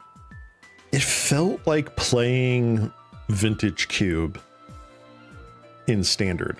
Like, that's kind of how it felt. And then the other deck that I was playing... What was it? I think there was like... almost like a stacks deck. Is the only way I could describe it in Magic terms, where it was like you could stun lock your Pokemon, your opponent's active Pokemon, and move damage counters all over to just lock them out of being able to play any support cards, lock them out of being able to move Pokemon, to retreat or attack. It was interesting. Not as fun as the one-hit KO water deck, which I think it's actually still playable in the current standard or whatever they call it in Pokemon right now. Like, I just had to swap out 4 cards or something like that, and they're functionally the same-ish. It's fun. I'll probably get back to playing a little bit of that on days where it's like, I don't want to use my brain. Like today, where I'm just doing this and tangenting forever and ever and ever. I'm not using my brain. What do you got here? Serbi, God, Arena completely lost me with their wildcard economy. Yeah, no. Arena, that is one of my biggest gripes with them. Yeah. I'm not going to go down that negative rabbit hole right now. I've done that in streams before. But I think Arena has a lot to catch up with. I think they could learn a lot from their competitors. Clearly they built Arena to compete with Hearthstone, and now that is no longer an issue. Like, you don't need to challenge Hearthstone because Hearthstone, like, I don't hear anything about Hearthstone anymore. Magic is not an esport. Hearthstone is barely an esport, in my opinion. You definitely want to compete more with Pokemon, right? You want to get the new crowd that comes into Magic and have them, I think the tactic should be have them purchase the paper product, because that's where you're making money. That's where you're seeing a lot of your on the ground sales, and then you just give them the free packs for Arena / Moto with the like code cards, right? Just redeem a code from a pack, put it on Arena, put it on, or have the code work both on Arena and Moto. So that way, you know, on Arena, you get your, whatever, 7 card pack with like a wild card or whatever. And then on Moto, you get a random 15 cards or 10 cards because you're not going to basic land or whatever. That's fine. Because what are they going to lose, right? What are they going to lose? You still need to buy tickets to enter events, right? So they're not seeing any more of that money when the tickets are bought and put into the system. Still watch Hearthstone streamers, but yeah. Like, you're watching the streamers, you're not interested in the actual Hearthstone necessarily. I mean, if you are, good for you. I have no judgment. I just don't, that craze that everyone was on for everything's got to be an esport, I think that's died. I think people are enjoying what they have and enjoying playing the game, and that's cool. That's awesome. But they got to put a little bit more effort into saying, all right, we've built up this influx of players. Let's keep them around by throwing them a bone that costs nothing, right? That's my opinion. Anyway, I wish I could do a bit more on that front with the Pokemon stuff, but right now my energy is in the Magics. I am updating like 4 or 5 decks all at once, this being one of them. And I feel like I've made an amount of progress with this today. Not quite done with today's stream. Don't worry. That wasn't like, oh God, he's ending right now. But I do want to see what else we have here. So I was going through this before I got distracted again to see what sort of utility they had down here. So, Colony Garden, no. Maya, Cradle Growth, probably. Yeah, I know Boseiju goes in every green deck, but it's still $33. I don't want that. Let's see. Yeah, alright. Lands. What can I update here? So I feel like taking out the Blighted Lands is a good... Hinterland Harbor is there, and that's fine. You have a Maya Coast, I have, yep. Grocery Chamber, I have, yep. Temple of Mystery, yep. I don't have a breeding pool in here. I don't exactly have one I want to throw at it just yet. Rejuvenating Springs, that's a good one. Having more untapped lands is great. Dreamroot Cascade. Ooh, that's also pretty good. All right. So let's throw... Ugh, get out of here. Thank you. Clear. Rejuve. And Aiding Spring. Alright. Oh, that looks neat. Pretty cool.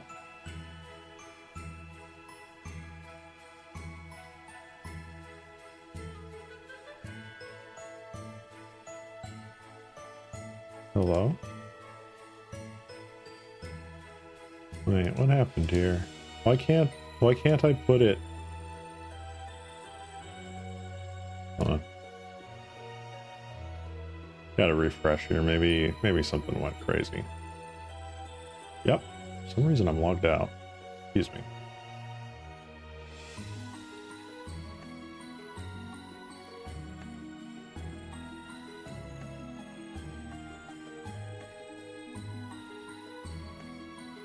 Here we go.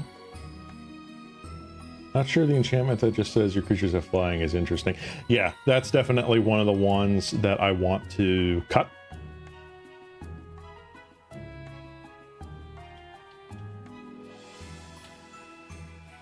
Even Aiding Springs. There we go. Better.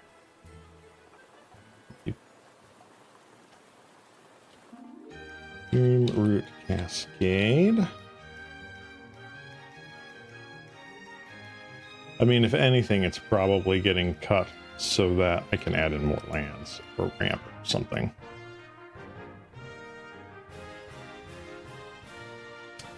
Hedge Mage, always fun. Let's see what else we got here. Do I have Thornwood Falls in here? I do. Flooded Grove? No Flooded Grove. Oof, Flooded Grove is actually pretty cheap now. I like that. Okay. I think being able to have a lot more comes into play untapped lands is going to be just so much better for this deck.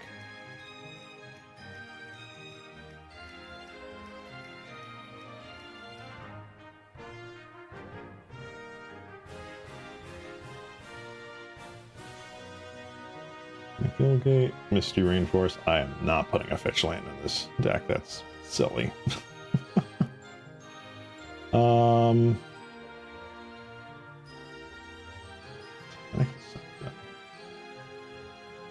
That is true. They reprinted the fast lands, didn't they?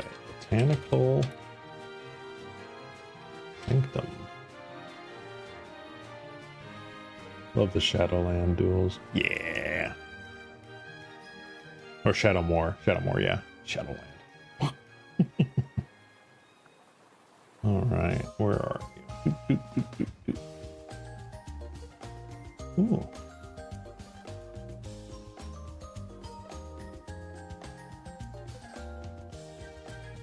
Yeah. The regular thing there. I feel it's worth putting in like the forest islands here because like I'm probably gonna put in things like Farseek and Stoof.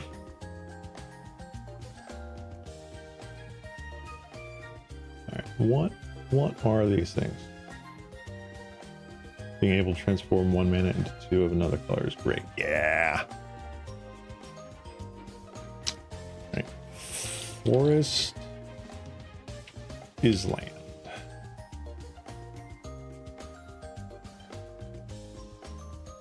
Alright, so what are the ones here? So we have Rimewood Falls and Tangled Islet. Islet. Rimewood Falls.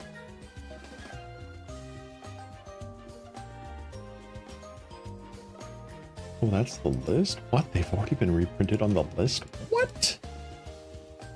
Crazy.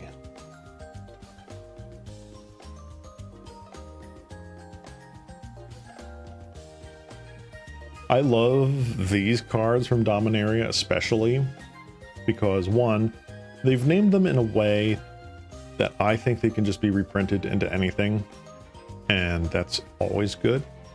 But more specifically, that I love people taking these and just sharpieing out this rules text so that it's like, I have a proxy for a trop.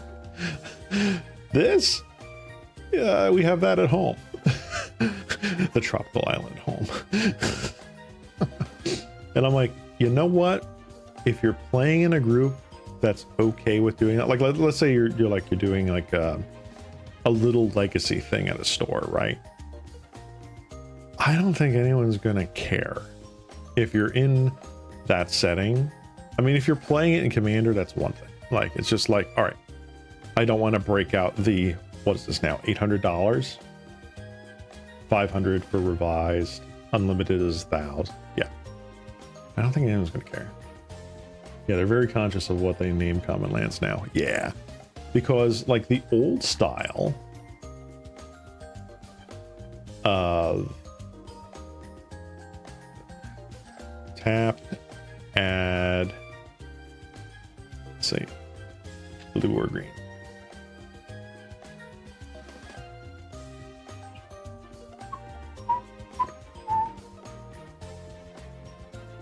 Let's see.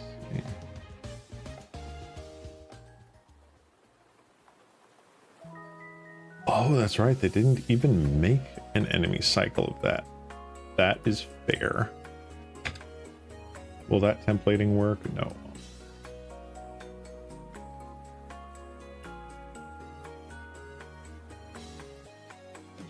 Do that. Where was the other thing? So, like, yeah. Coastal Tower is pretty generic, but there are others in its cycle that are not. So, like, let's go to Invasion. I'm pretty sure that the others in its cycle. Invasion was such a stacked set, guys. Like, oh my god. Elfhame Palace, like, yeah. So Elfhame Palace, unless you're playing in a set that wants things named Elfhame, like, you can't reprint this card. It's just not possible in like a standard set or whatever. Salt Marsh, fine. Shivan Oasis, not fine. Furborg Volcano, not fine. These are Dominaria locations, which makes sense because it's Invasion. But yeah, I like the more generic names they've come up with. Yeah, it's Dominaria only. Huh. Trying to remember Shiv and Oasis. I know Shiv story-wise got phased on to Dominaria. Is that right? Did it go away when Teferi phased out Zolfir? I forget. I feel like did Shiv just stick around? I don't know, man. My brain is mush. Shiv was always a mountainous region in Dominaria. Ah, okay. So I remember, like, what was it? There was like some sort of, was it the Flow Stone? Was it like Wrath? Was it Wrath that got phased over or something like that? with the Flowstone. I can't remember. It was a long time ago. I barely understood any of that story, and I only learned it like second or third hand. I did not play during those sets. Yes, Wrath was a demi-plane for the invasion. Yes, okay. So I just had the name wrong. Yeah. Okay, thanks, Serby. All right, so that's Ezuri Claw of Progress, just morph. What if we, oops, that's not what I wanted. Remove the morph filter. What cards is Ezuri playing right now that may help me with this? Polywog Prodigy. What is this? Evolve. Okay. Whenever an opponent casts a non-creature spell with mana value less than Polywog Prodigy's power, draw a card. Wow. That's insane in an Ezuri deck. It is not hard to just put 5 +1/+1 counters on this thing. And then every 6 mana non-creature spell just draws you a card. Is that just insane? What? Like, I know, okay, so Fathom Mage just naturally draws a ton of cards, but this draws a card every time your opponent does something, even if your opponent removes this, right? Unless it is a creature-based removal, like, was it Ravenous Chupacabra? This at least draws you back a card, so you don't get 2 for 1. Kami of Whispered Hopes. I've already put that in the maybe board down here. Gyre Sage, already in the deck. Love that. Ooh, Incubation Druid. Add 1 mana of any type that a land you control can produce. If Incubation Druid has a +1/+1 counter on it, add 3 mana of that type instead. What? Wow. It's not as nutso as Gyre Sage. It just needs 1 +1/+1 on there. But that's still pretty sweet. Yeah, see, here's the combo that everyone does with Ezuri normally. Sage of Hours, just take infinite turns. Not interested in that. It's strong, it's good. Yes. It's not what I want to do. I don't care. Simic Ascendancy, yeah, I know. Forgotten Ancient. Yeah. Chasm Skulker, yeah. I mean, if I was making a generic good Ezuri deck, yes, absolutely. See, and it's in the 2 mana dork slot, which is great for a 4-mana commander. Exactly. Actually, you know what? Before I forget that, it's going in the maybe board.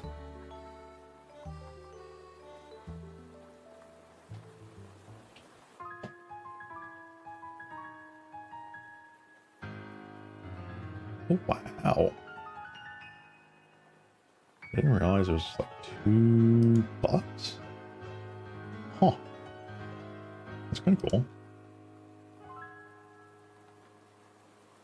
Alright, let's see here. Wit, yeah. Alright, so now these are just creatures, okay. Again, this is just no filters. This is not morph reliant or anything like that. Evolution Sage. Whenever lanterns will proliferate. Pretty cool.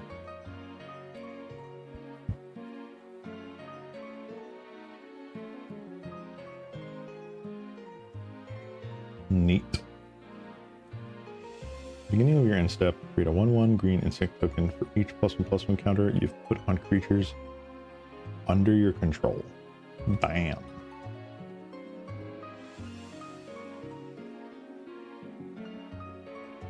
Vorel of Hulklay to double the number of counter on target effect creature land. Ridicule. Ooh, modified creatures you control have trample. Whenever a modified creature you control deals combat damage to the player, search your library for a basic land card, put it on the battlefield to at the end. Well, that's pretty decent.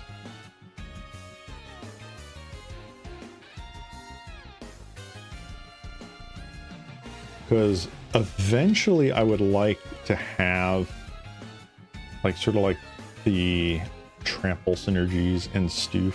Oh my god, that's so expensive. What? Oh my god.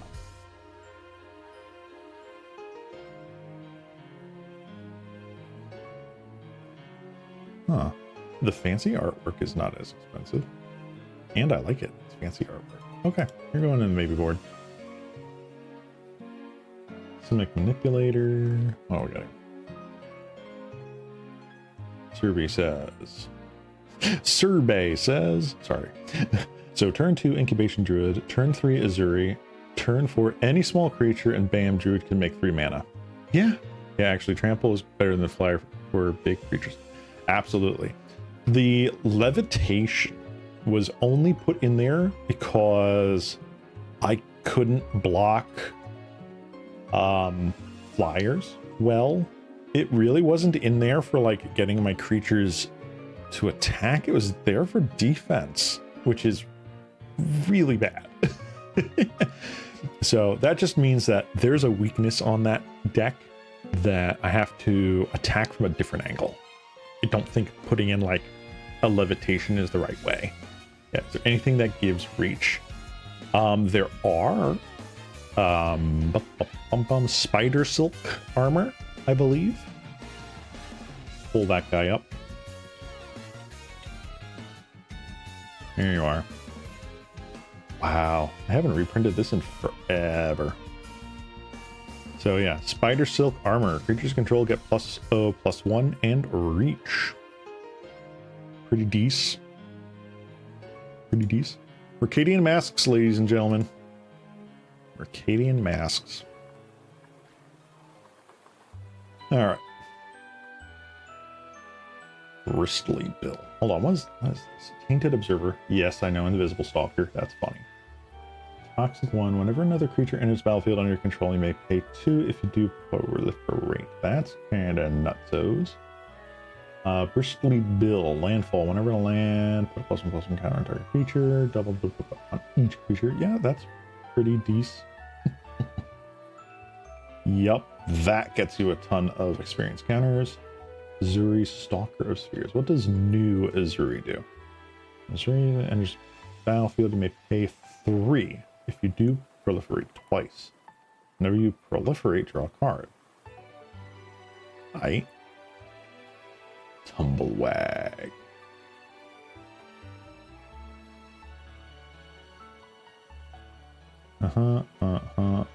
Billy?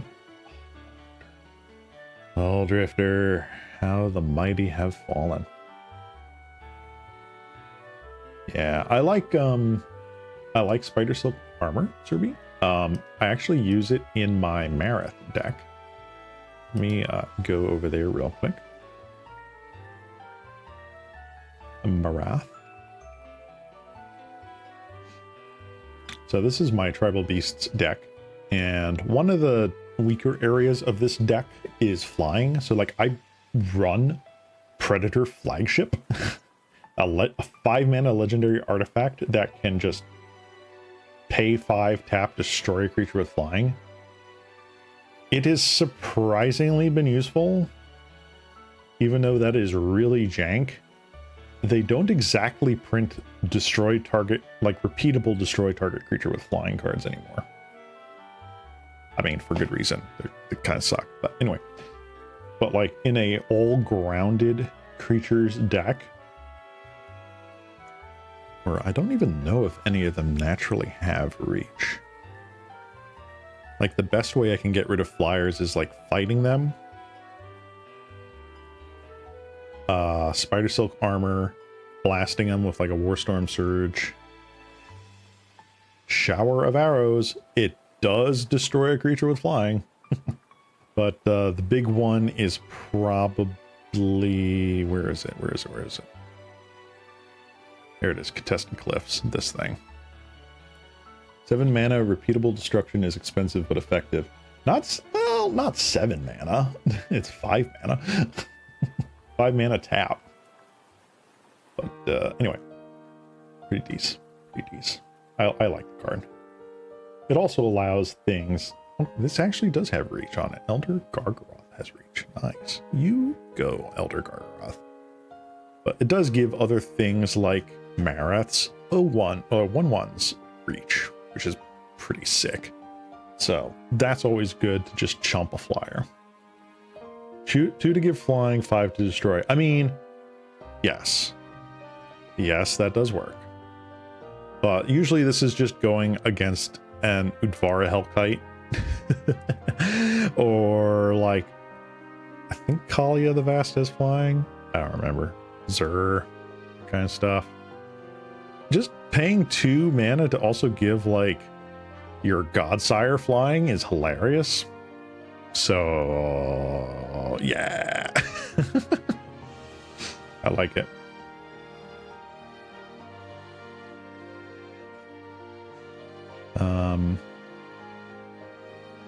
Let's go back to this real quick. What else do we have here? Tons of other +1/+1 things. Basking Brood Scale, because Pauper wasn't destroyed enough by it. We have to put it in Ezuri. Mana Gorger Hydra, always fun. Devoted Druid, technically, but I really don't want to. What is this? Mara Leaf Pixie. Ooh, that is a interesting mana dork. Really? All right. Before I forget, I'm throwing that in here. Mara Leaf Pixie. That is a surprisingly specific mana dork. Scute Swarm. What is this? Oh, this is just one of the flip cards. When enters battlefield, it may change target instant sorcery. A single target to the specimen. Okay. Or it's just a land. Okay.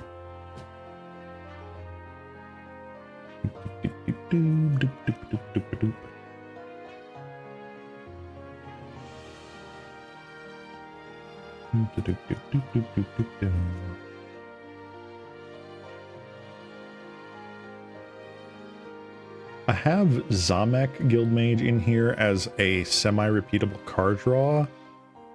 It has been underwhelming. I think there's just better things I can do in the deck than Zamek Guildmage.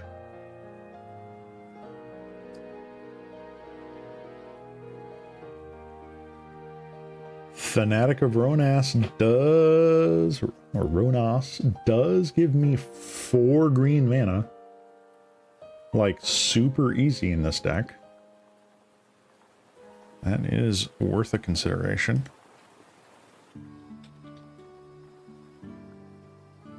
So much for me just looking at removal and other things.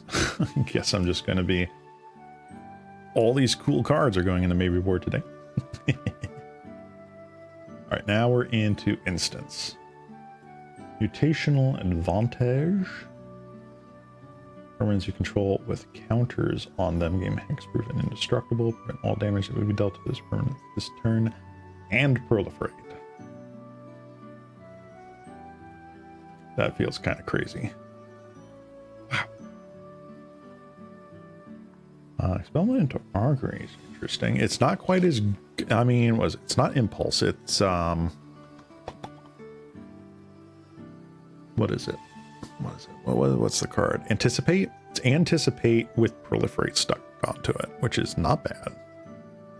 I'm going to stay away from the card advantage right now. Like, I'm in the mindset of looking at mana dorks and stuff, but this is just giving me ideas.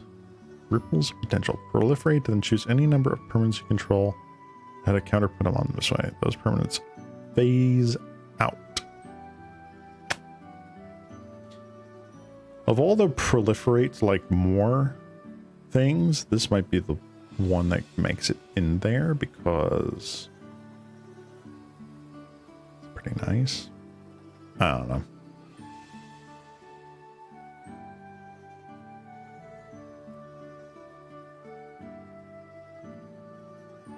Put X +1/+1 counters on target creature you control, then counter up to 1 target spell unless its controller pays mana equal to the greatest power among creatures.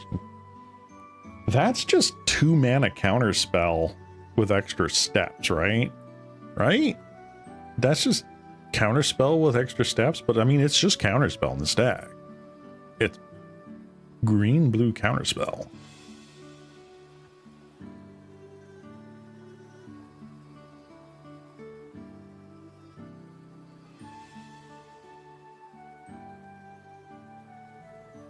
Wow.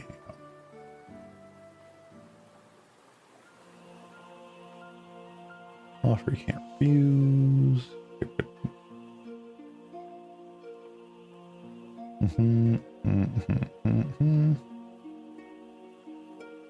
Serum Snare. What is this? Return target non-land permanent to its owner's hand. If that permanent had mana value 3 or less, proliferate. Okay. Neato.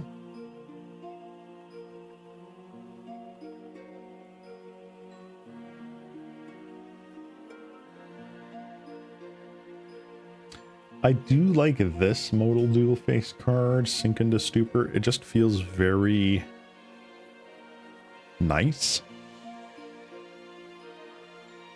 Nature's Claim, yep.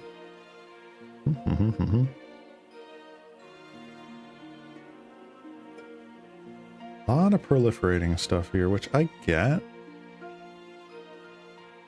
Just not sure. Silk Guard.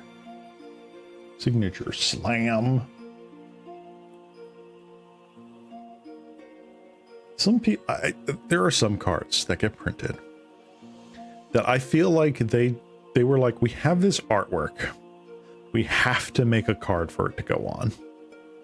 It's not like, oh, we've made this card and I know the perfect artwork for it. I feel like sometimes it's just the other way around. Like this was a submitted art for something else. And then they were like, oh, we've got to use this for something. Can't be the only one that thinks that, right? Can't be. Heaven Growth, Wave Goodbye. Return each creature without a +1/+1 counter to its owner's hand. Damn. Roots, Nature's Lore. Fangs of Colonia. +1/+1 target creature, then double number +1 overload. Okay. Pretty nice, pretty nice. Our hordes. Yep. Awakened Woods. Neoform. Yep. Sometimes Overrun just works. Raise the Palisade. Choose a creature type. Return all creatures that aren't of the chosen type to their owner's hands.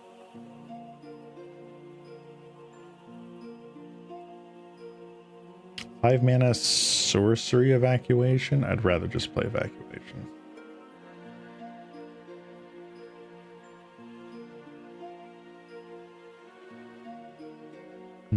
Ozolith. I'm really not looking for just more counters. I'm really just for more like tempo instead. Animation module time.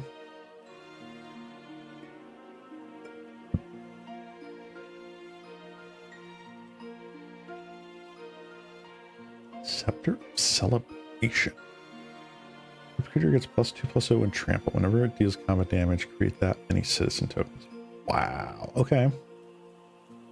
Asian class, Canadian sword. Yep. That I know I'm putting in. Court of Garenbrig. There's Battlefield. Come to mark. Eh.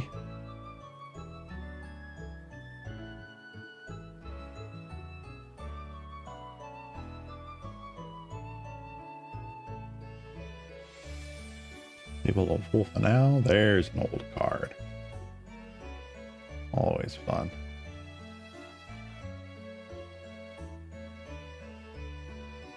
Oko.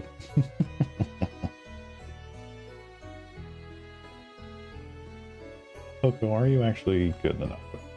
Good. Oh, coming out.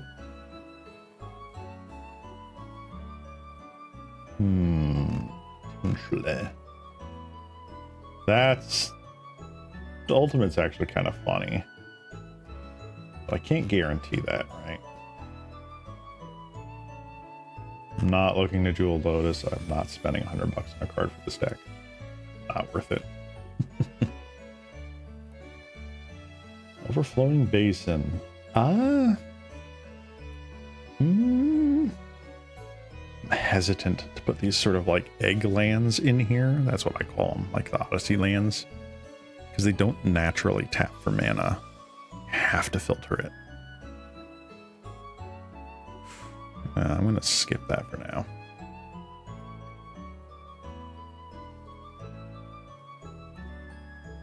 Interesting. Okay. Ooh. So, I've got a lot to chew on for this deck. Our maybe board sprung up to 33 cards. Granted, a lot of them is like upgrades for the mana base, right?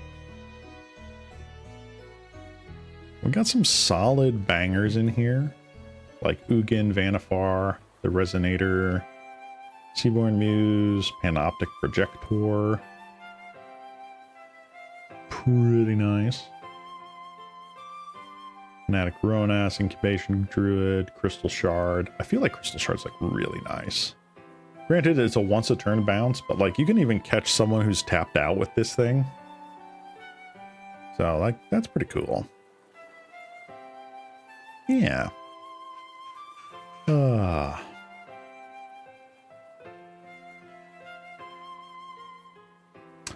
Wipe Away, Trick Bind. No, I don't think there's any other split second cards that really hit what I want. What I want to do here. Let me take a sip of my water. This is a reminder to hydrate, folks, and get some water. Tasty, tasty water. Let me go back to my decks real quick.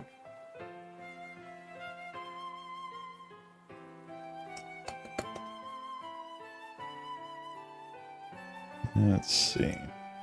All right, so I am comfortable enough now that I'm going to do something special here. We're going to be ending stream in just a couple of minutes here. Going on for about 2.5 hours-ish. And I got some other stuff I got to do. But I'm going to give a nice treat before heading out today. And what I'm going to do is I'm going to preview my new version of Rhys the Redeemed. This I have been working on for a couple months now, it feels like. And I have honed this pretty well that I'm confident in assembling it. So I have already gotten a vast majority of the cards for this to rebuild. So this is one of my babies. This is one of the decks that I love so much. So here's 1.0, here's 2.0. It's been meant to be rebuilt for so long. So let's pull up the original here, and you will notice there's a lot of foils. Like I said, this is one of my babies. So I have been working on this deck for a very long time. And a few years ago, it fell out of favor with me. I just kind of got bored with it, frustrated with it. I was like, why? Why am I frustrated with this deck? And it took me essentially ripping the Band-Aid off to realize I just need to build it better. I need to focus on what I want to do. What do I want to do? I want tokens. And there are no token. There's barely any token generators in this deck. There's like 12. So I took this apart and rebuilt it from the ground up. So this is 1.0. My Rhys the Redeemed token deck.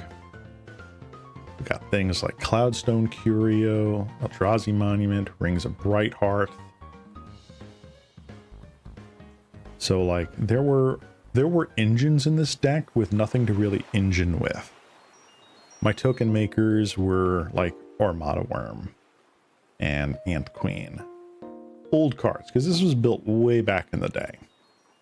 Hero of Bladehold is a token maker. Hornet Queen. Micah Law. Some really nice cards in here, though, like Mirror Entity makes a lot of sense. Nullmage Shepherd is an absolute beast. Seedborn Muse is great. But then you have your kind of clunker cards like Spawn Wraith. Like, yeah, it's really sick coming down on turn 2 or turn 3, but like late in the game, it's just horrible.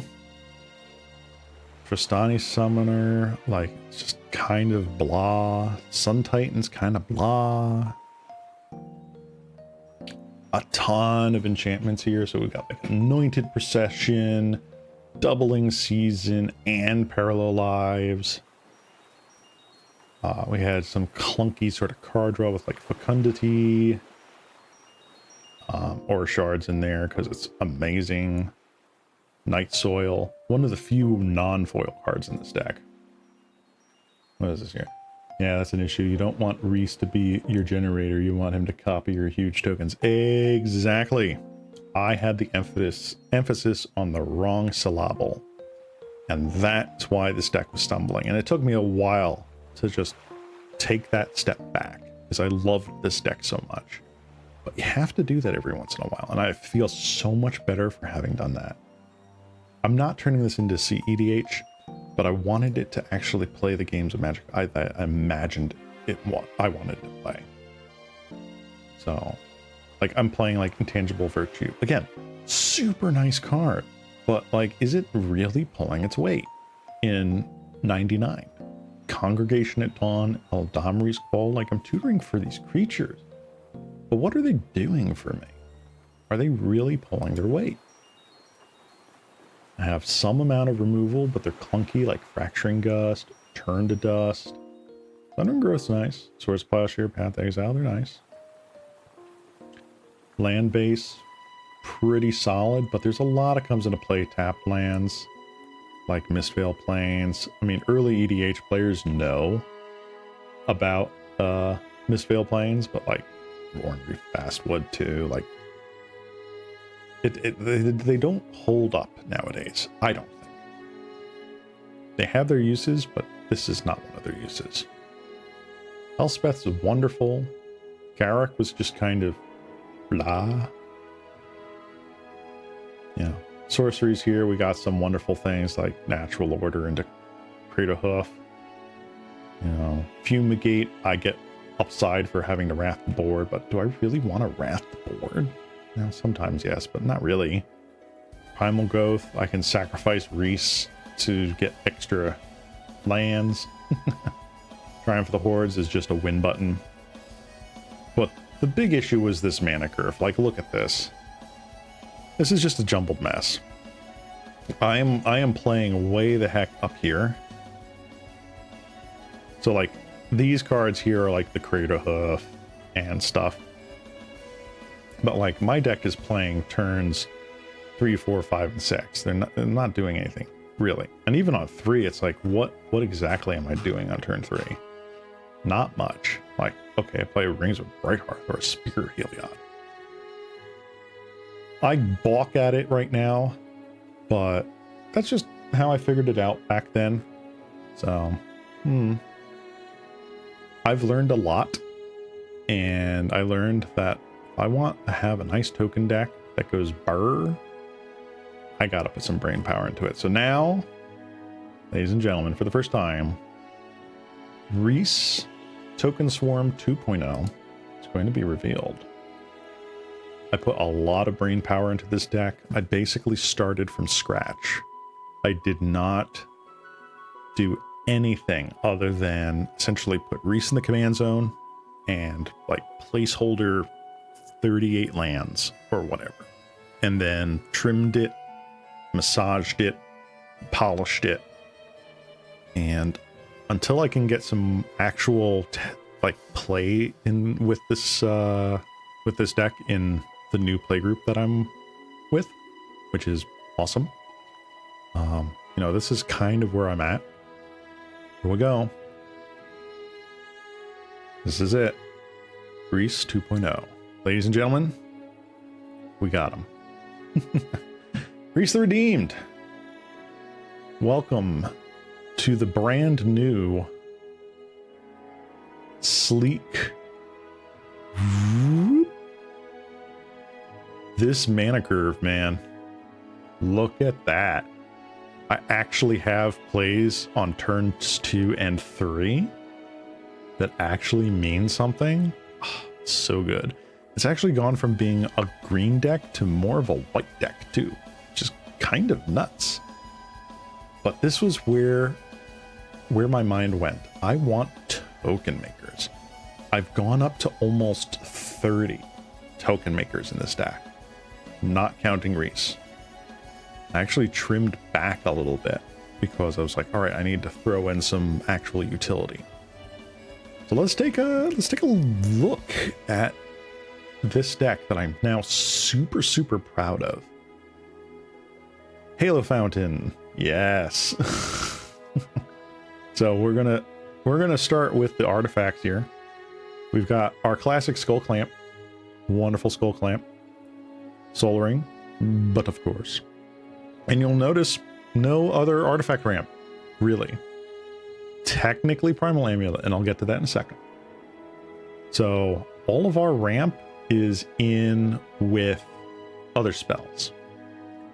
I'm not relying on artifacts. That way I can cast artifact mass wipes and not worry about it. Halo Fountain. This card is just a kill on sight card. How fast can I get to 15? Turn 5. Sooner than that with like a nut draw, but like turn 5. It's just untap win on turn 5. Now, is that every game? No, not at all. But I've play tested this on Architect, and I've had a couple turn 5 wins with this thing, which is insane. That's not my goal. My goal is to actually just play a game of Magic, and I'm happy with how much game of Magic I can goldfish with this deck. But yeah, Halo Fountain. That is a kill on sight. If someone does not recognize this as a please for the love of God kill it, they have bad threat assessment. Primal Amulet. Why am I running this in this deck? Because it is one of the best mana ramp / cost reducers in this deck. You will notice, if you're the eagle-eyed among you, creature count 7. Only 7 actual factual creatures in this deck aside from Rhys. This thing reduces the cost of almost every card in the deck.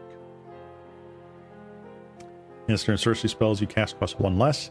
Whenever you cast one of those, put a charge counter on it. When there are 4 more charge counters on it, remove the counters and flip it. Then it becomes a land that adds 1 of any color. And if it's spent on an instant and sorcery, copy it. Yes, Selesnya Spellslinger. You are right. That was not what I had in my head when this first happened, but I am so happy that it did. Oh, before I get down there, spoilers. Symmetry Matrix. This card, how? Symmetry Matrix, 4 mana, pretty steep. Artifact, just sits around. No one's going to destroy this off the bat. But it's whenever a creature with power equal to its toughness enters the battlefield under my control, I can pay 1 and then draw a card. You know what happens when you double 3 1/1s and you get 3 more 1/1s? You draw 3 cards for 3 mana. You draw 8 more cards. Yeah. 1/1 is equal power and toughness. A 2/2 token is equal power and toughness. There is not a single card in this deck that creates a token that does not have, that is not like a 1/1 or a 2/2 or like a 3/3, whatever. The regular creatures may not trigger this, but every single token does. And that's really cool. Now the creatures. Oh, we have some powerhouses here. Yeah, we're going wide, brother. Circle of Dreams Druid. It's just Gaia's Cradle on a creature. I cannot argue with this. This is a sick card. Gaia's Cradle on a creature. Pretty good. Is it win more? Kind of. Yes. But it's powerful enough to deserve that slot. Mentor of the Meek. Look at that. It's almost like they do the same thing. Almost. Honestly, I had Mentor of the Meek in here, and I was like, I need another kind of Mentor of the Meek in this deck. And I found this, and I'm like, this is really sick. So I can make 1 token, pay 2 mana, draw 2 cards. That's pretty awesome. Rumor Gatherer. This was a late addition because of just how it's worded. It didn't come up in my searches originally. But whenever another creature enters the battlefield under my control, scry 1. If it's the second time the ability resolves in the turn, draw a card instead. But for the 3rd, 4th, 5th, and 6th time that the ability goes on the stack, you still scry. Oh, I cast a card that creates 3 1/1s. Let me scry 1, draw a card, and then scry 1 again. Yeah, this card can get absolutely nutsos, especially if you have something like Increasing Devotion. Yes, pretty good. Twilight Drover. This is somewhat of a pet card of mine for this deck. So could this be something else? Yes, but I like its ability, like, with the exception of a mass board wipe, because it's going to kill itself, just like throw a token in front of someone else's. Chump blockers suddenly become +1/+1s on this dude, and that then becomes 2 1/1 white spirits, which can scry 1 and draw a card, which can then draw a card, which can then draw a card. You get the idea. Nomade Shepherd. This stuck around from the original build. It's amazing. Seaboard Muse.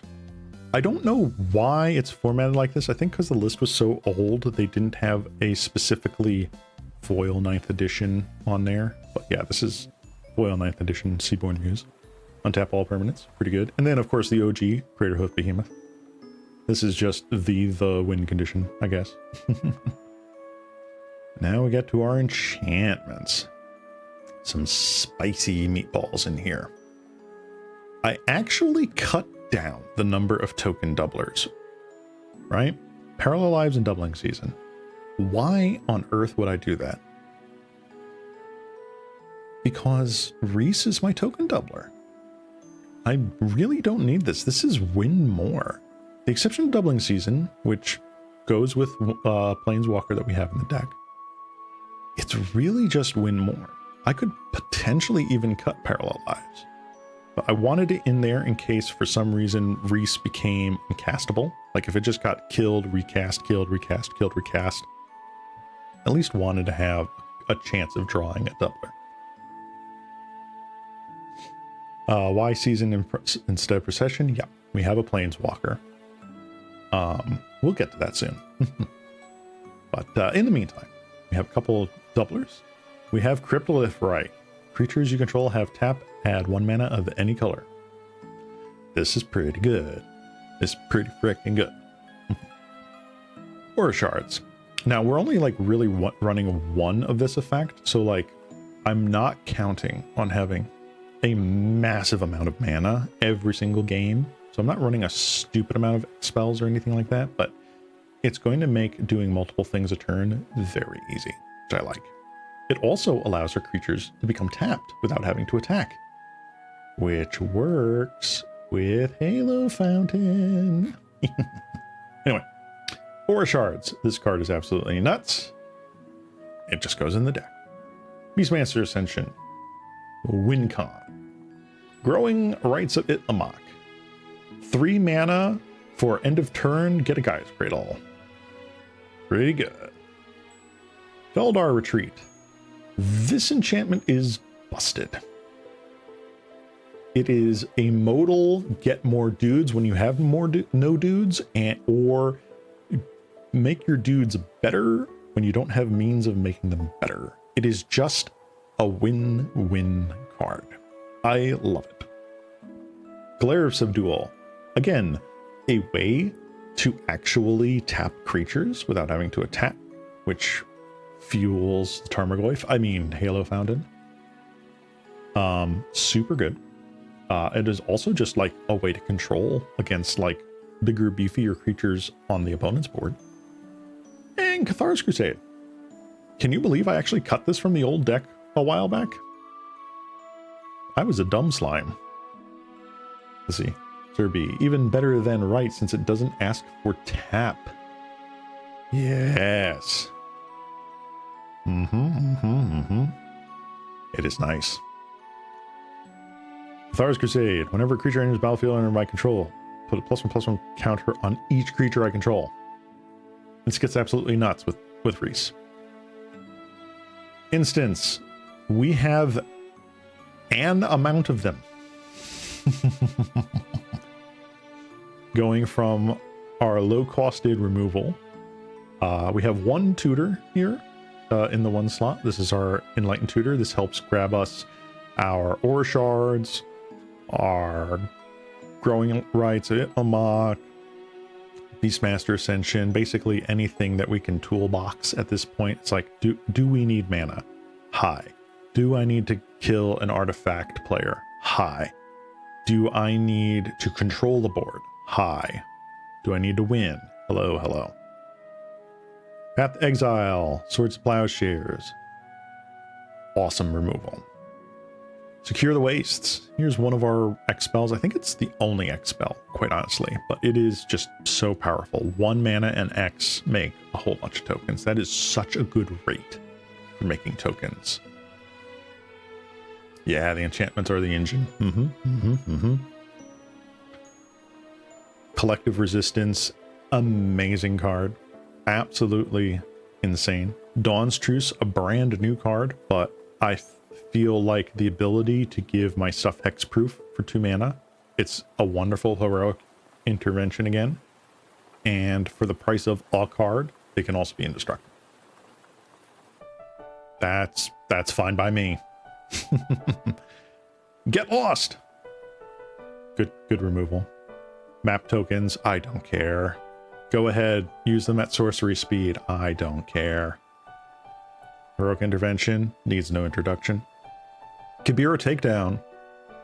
I got onto the MDFC hype train a little late, but being able to be a land or a creature removal spell is pretty good. 2 mana instant speed, deal damage equal to number of creatures you control to target creature or planeswalker. It is a planeswalker removal spell. It is also a Bigum removal spell. Pretty nice. Yeah, MDFCs are so good. There are certain ones I am not playing in this deck, and that is just because the front face of them, in my opinion, just sucks for what my deck wants to do, that I'm not going to just shoehorn it in when I could play something else that benefits my strategy. So like here, Raise the Alarm. It is a 2 mana instant, make 2 1/1s. But that's what I want. I want to be able to make the 1/1s before Rhys comes down or right after Rhys comes down, so that the next turn I can start making more. Thraben Charm. If you've watched any of my Pauper streams, or anyone's Pauper content for that matter, Thraben Charm is insane. Being able to do what Kibira Takedown does, except just a target creature, as well as destroy an enchantment or exile a whole bunch of graveyards. It's great. It is the Swiss Army knife of charms. It's great. Verdant Command. This card might as well only say make 2 squirrels and exile a card from a graveyard. I hope one day to counter a loyalty ability with it. I don't think I'm ever going to. But this is a 2 mana make 2 1/1s. Archdruid's Charm. This card may possibly be cut. Right now, it is strangely one of the ones I might cut, but I'll get to why in just a sec. So Archdruid's Charm, instant, choose one, search your library for a creature or a land, and reveal it. I can put the land into play tapped, but if it's a creature, it goes in my hand. Cool. +1/+1 counter on target creature you control. It deals damage equal to its power to target creature you don't control. Probably never happening, but it could. It's nice. Exile target artifact or enchantment. Probably first mode or third mode is all I'm ever using it. Imagine countering an ultimate. I know, right? Magical Christmas Land. I want that so badly. So Archdruid's Charm may be getting a cut because I feel like I want additional card draw. So there is another 3 mana card I might throw in here instead of it, but I want to keep it in there because it is just essentially the one way I can grab Craterhoof out of my deck, if need be, or like grab Seedborn Muse or whatever. So trying to keep it in there as a more flexible worldly tutor. We'll see. Call the Copper Codes. Technically not a 3-drop. Technically, I feel like I'm always going to cast this for 5 mana. So the 3 here, and then the 1 and a white for its Strive, so I can target 2 players. Choose any number of target opponents. Create X 1/1 white human soldiers, where X is the number of creatures they control. Yeah. Does this rely on my opponents doing stuff? Absolutely. Are most of my opponents probably going to have 2 or 3 creatures? Absolutely. 5 mana, get 3 + 3, get 6 mana. Again, that's an insane rate per mana. 7 is diminishing returns.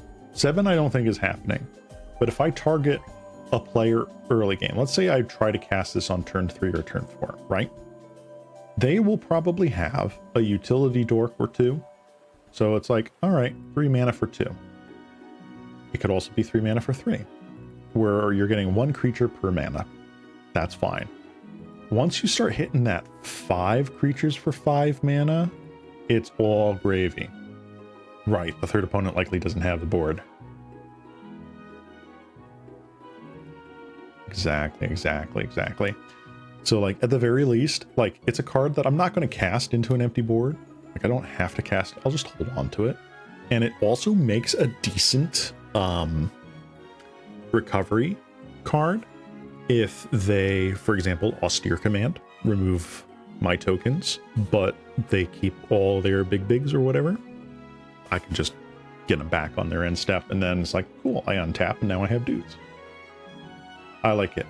One of my biggest rules while making this 2.0 was, what is the rate of get a dude per mana? And I held myself to a very high standard of I want to try to hit 1 dude per mana as much as possible. So you'll see with like Midnight Haunting, I get 2 dudes for 3 mana, but they're flying. It's really good. Fungal Rebirth. The next one on the list here. Return target permanent card from your graveyard to your hand. Instant speed, somewhat regrowth. I forget what it's called. Not regrowth, some other thing. Nature Spiral? Nature Spiral. If a creature died this turn, create 2 1/1 saplings. So it's not guaranteed to make tokens, but how often does a creature just randomly die on someone's turn? And I can just end step. I'm going to get back this land from my graveyard. Here's 2 1/1s. Pretty good. Though if you're willing to pay 2 mana for 2 tokens, yeah.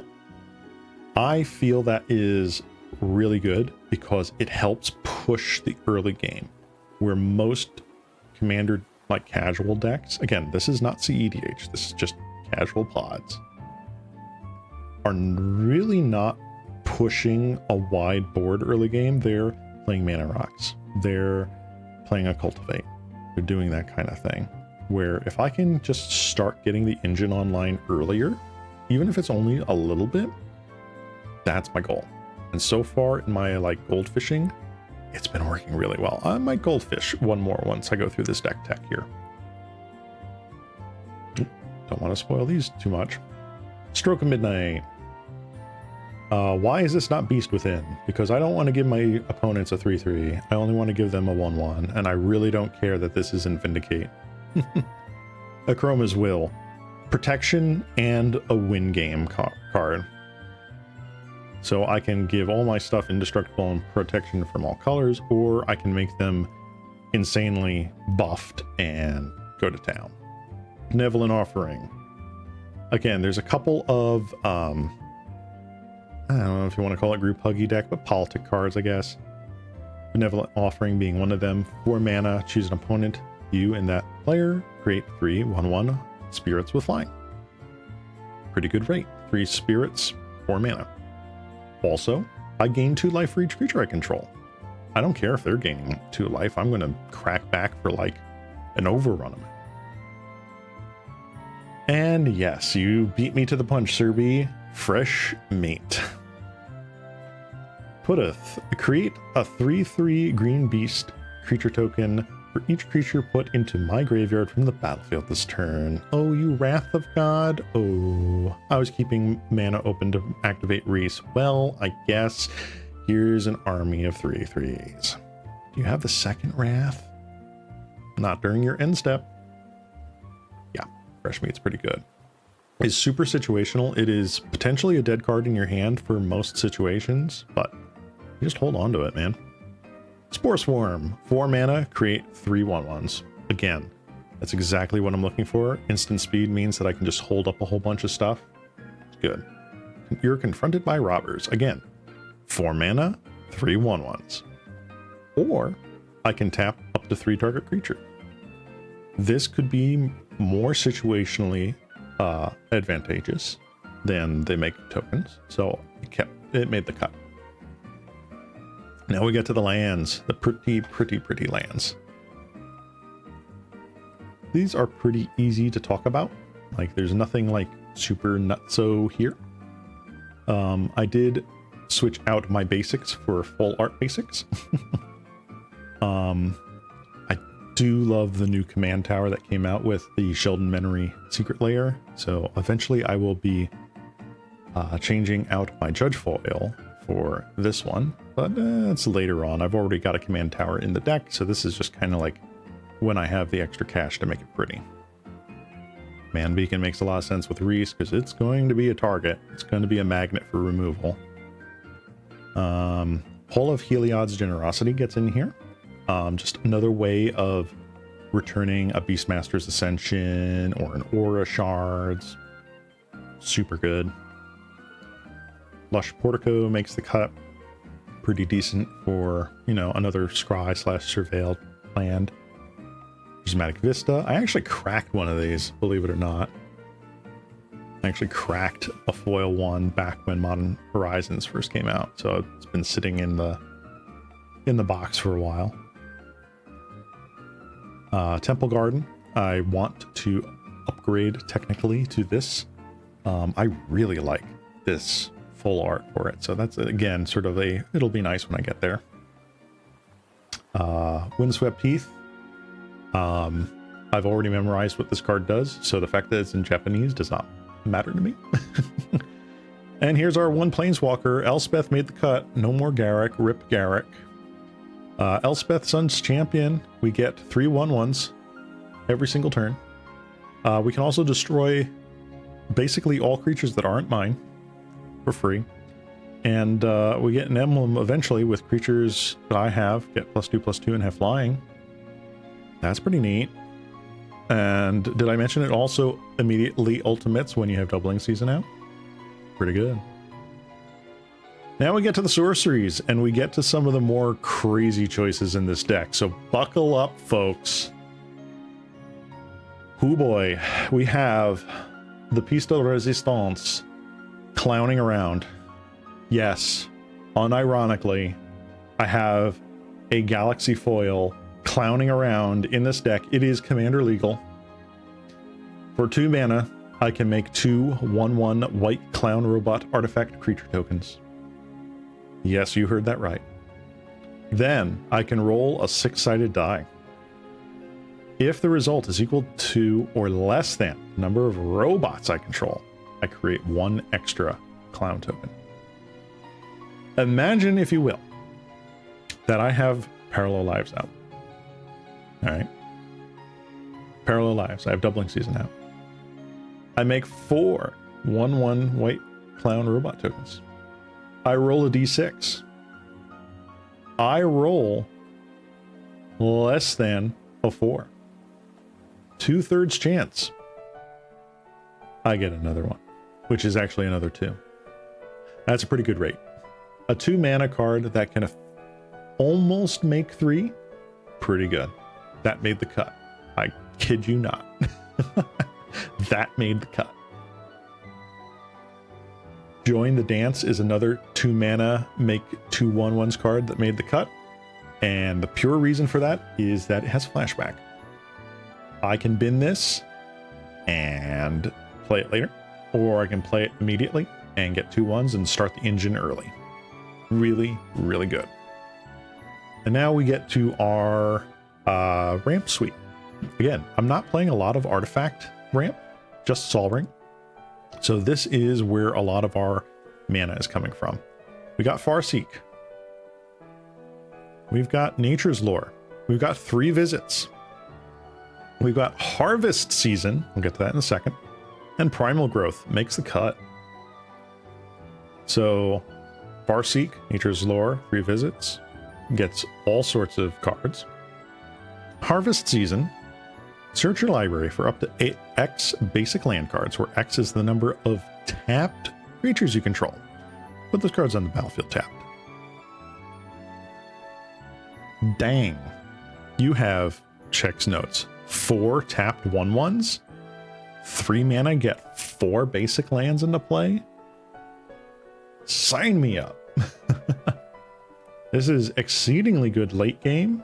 And also pretty decent early game. If early game you just have 2 tap for 3 mana, perfect. Late game, if I have a bunch of board and I have these tapped for like, I don't know, Glare of Subdual, it's just get the rest of my basics. How many basics are you running, Ceylon? Oh, I don't know, 8 plus 5. I'm running 13 basics. Yeah. Pretty good. Now, if we slide down a little bit more, actually, I don't want to miss this. We have Balaged Recovery. This is another MDFC. I saw your comment there, Serby. Hold on, I'll get to you. Balaged Recovery. 3 mana for regrowth. Pretty decent. Or it's land. Ta-da! Distract the guards. So I had to like do a double take when I read free running, because at first I thought, oh, this is just going to be a 3 mana card every single time. No, this can be a 2 mana card. Free running is 1 and a white, and I can cast it for the free running cost if I dealt combat damage to a player this turn by an assassin or commander. So yeah, Rhys can actually chip in for 1 and get 3 1/1s for 2 mana. I love it. I love it. And now we get to the buns. And you guessed it. Serby is correct. The bunny's giving PTSD from Bloomborough pre-release. I unfortunately missed the pre-release, but I made sure to acquire these because this is an insane rate. 3 1/1s for 3 mana. As a old Magic player, if you remember Evan Irwin's The Magic Show, 3 dudes seriously. 3 dudes seriously. It is a high watermark, man. And we have both. We have Hop to It, which is 3 mana for 3 dudes seriously. And we have Spectral Procession, which is totally 3 mana spell, which makes 3 1/1s with flying seriously. It's amazing. Serby, literally the only reason Rhys is attacking in this deck. Yes. Yes, indeed. Primal Growth, already went over it. I have no trouble sacrificing Rhys early game for triggering Primal Growth's kicker. I can also do that with any number of tokens, so this is just great. And the basic lands come into play untapped. Yeah, this card actually puts the 2 basic lands into play untapped. Pretty decent. Tempt with bunnies. Tempt with buns. I had to get the full art. artwork. I wish this came in foil. I have not seen foil copies of this card. Like, this still says that there's a foil variant, but I don't think there is one in the collector boosters. If there is, I am grabbing it. But Tempt with Bunnies, Tempting Offer, draw a card, and create a 1/1. Each opponent may draw a card and create a 1/1. For each opponent who does, I draw a card and create a 1/1. Yo, dog, I heard you like making 1/1s and drawing a card. I do not care that my opponents get a 1/1 or draw a card when I can potentially get up to 3 or 4 1/1s and 3 or 4 cards with 3 mana. I love it. Love it. Battle Screech. Again, Pauper players, where are you at? Had to get the old school foil for this one because I just love this art with this with the little gravestone symbol on the top. 4 mana, make 2 1/1 flyers. Flashback, tap 3 untapped white creatures. I mean, it's just so good. It's such a good rate. You get essentially 4 1/1s with flying for 4 mana. Sold. A card I am shocked has not been made in foil yet. Curse You Jumpstart. Release the Dogs. Release the Dogs. 4 1/1s for 4 mana. Again, an absolutely stellar rate for making tokens. Definitely kept that in. SRAM's Expertise. 4 mana, create 3 1/1 colorless servo artifact creatures. And then I can cast a card with mana value 3 or less from my hand without paying its cost. In this deck, with the curve that I have, that's a lot of cards. And that's pretty good. So it makes the cut. Try. Excuse me. Let me take a quick water. Ooh.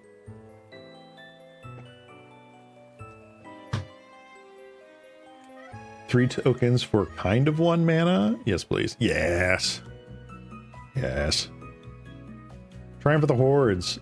I mean, there's, of course, I have to play this card. This deck is not going to pull its punches. I don't think this is ever going to like early kill. It could, but I'm almost never going to use this to kill one opponent unless they present an immediate like table wipe threat. I definitely want to save this to like kill all the opponents at once. So politics, man, politics. Increasing Devotion. 5 1/1s for 5 mana, and then 10 1/1s for 9 mana on flashback. Heck yeah, that's pretty good. And then another new card from Bloomburrow, Season of the Burrow, or as I like to call it, Season of the Bun. 5 mana for making 5 1/1s, or just yeeting 2 non-land permanents, or hey, let's make 2 1/1s. Get back that Rhys I sacrificed to Primal Growth a couple turns ago. Oh, and now it's indestructible. What? I sacrificed this Rhys. It's in my graveyard. You didn't put it in the command zone? What, are you crazy? Oh yeah, I'm just going to get it back onto the battlefield with an indestructible counter on it. No big deal. You're worried about it. Stop being worried about it. Yeah, Season of the Burrow, great card. Super utility. The fact that this just can get rid of planeswalkers, can get rid of indestructible artifacts or enchantments. Yeah, it's pretty good. Austere Command. Have to put in the board wipes. Have to. If you don't run them, you will never have access to them. And I have 2 of the most ubiquitous ones. I have Austere Command and I have Farewell. Austere Command, pretty much always choosing the creatures with CMC 4 or greater. And then artifacts and enchantments, probably always artifacts. Enchantments is sort of like a last resort. If I don't have anything on the battlefield, then I'll pick enchantments. Farewell, 6 mana, nuke the board. Just nuke everything. Get rid of the graveyards at the very least. and just say bye-bye and be like, all right, let's try this again. It's worth it. It is worth it. And that is pretty much the deck, guys. It is a lean, mean token making machine with an amazing curve. Let's group by categories here. So I assign some custom categories. So with card draw, we have Skull Clamp, Halo Fountain, Mentor of the Meek, Rumor Gatherer, Symmetry Matrix. Super good. Lands, technically speaking, we have Kabir Takedown, Balaged Recovery, Growing Rites of It, Mock, and Primal Amulet in there. So it's theoretically 39 lands. We also have in our mana ramp suite, Sol Ring, Cryptolith Rite, Farseek, Nature's Lore 3 Visits, Circle of Dreams Druid, Harvest Season, Primal Growth, Primal Amulet. So with all of these instants and sorceries, this thing is insane. Like I said, I was going to get to it later. This thing is insane. Payoff cards. I consider payoff cards sort of like I've established a board, how am I punching through? Got Gavany Township, Beastmaster Ascension, Halo Fountain because it's a win con, Chroma's Will, Feldar Retreat, Triumph, Thars Crusade, Crater Hoof. Pretty simple. Protection. I wish we had some more protection in here, but for now, just gonna have to deal with it. Collective Resistance counts. Dawn's Truce, Heroic Intervention, and a Chrome as well. Really, really nice suite here.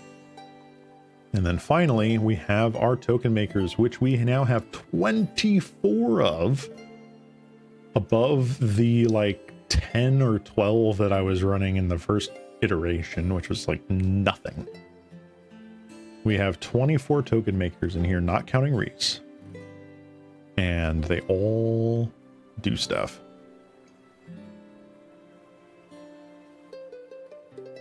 Fungal Rebirth, I count that.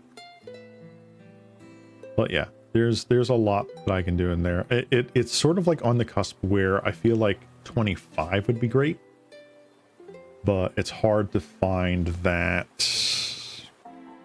multi-use card. And then finally we have a maybe board, right? So I'm looking to swap out Tech Edge for like Wasteland and or Strip Mine. I want those in there. Never too much Graveyard Hate. Always want that. Deep Forest Hermit was the last cut I made in this list. I forget exactly what I cut this for, but it was like the last one. I think I might have cut this for like Get Lost as just another creature removal. So that's there just sort of as a reminder for me. Crisis of Conscience. This could be amazing. So I'm keeping this in the back of my head. I was going to suggest some of the Offspring cards, but their prob's too slow. Yes. There's actually one Offspring card that I would like. Let me pull that up. Offspring. There is exactly one Offspring card that I am looking at, and it's this little dude right here. Tender Wild Guide. It's a 2-mana 2/2 with Offspring for 2. Make a mana or put a +1/+1 counter on the creature. This is the one that I feel like if I'm going to put an Offspring into this deck, late game, this is great with Rhys. You can double up and make mana dudes, or just an army that slowly grows itself. But early game, it's also just really nice. So that's the only one I'm really considering. The others are nice, but like they're individually nice. They're not synergistically nice. At least for what I have. They're good cards, don't get me wrong. And then we've got, of course, Hour of Reckoning. This is like such a such a staple in token decks. But the two cards that I felt most on the fence about trying to add versus keep in the maybe board are Audience with Trostani. If I was going to cut Archdruid's Charm, it would be for Audience with Trostani, but I'm not sure on that. And then Earthshaker Giant. This is one of those cards that was only printed in like, what was it, the free-for-all? Like holiday set or whatever, like the one that you could pick up at Walmart or Target, only ever got printed in foil for that set. So it is essentially a mini Craterhoof. It is enters the battlefield, overrun. Pretty nice. And I am unsure yet if I need yet another quote-unquote payoff card for that. I feel pretty nice so far. But, yeah, that is the deck so far, ladies and gentlemen. I am super, super hyped to be playing this in paper. And I have spent a lot of time putting my new knowledge of deck building to use with this, and I feel like it is just leagues better. Let's do playtester here. All right. I apologize for this being itty bitty. It is very small for me too. Let's see. Can I? Oops. No, I didn't want to do that. Just make it any better. Not really. All right. So let's, was this basically a keepable one? I guess. All right. So we'll play you, tap, make a Rhys. Holy smokes. Yeah, I've got this set up to be like half monitor high. What is this? Yeah, I do think you want to keep the charm for grabbing Behemoth. Yes, that's kind of where I'm at right now, where its upside for grabbing that is just way too high over just blind card draw. Technically this is a multiplayer game, so I'll draw another one. Okay.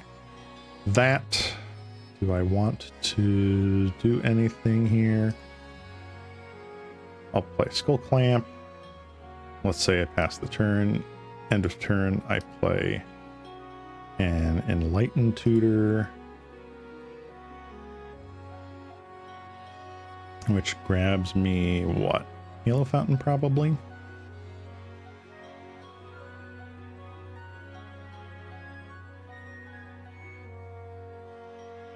Probably Halo Fountain.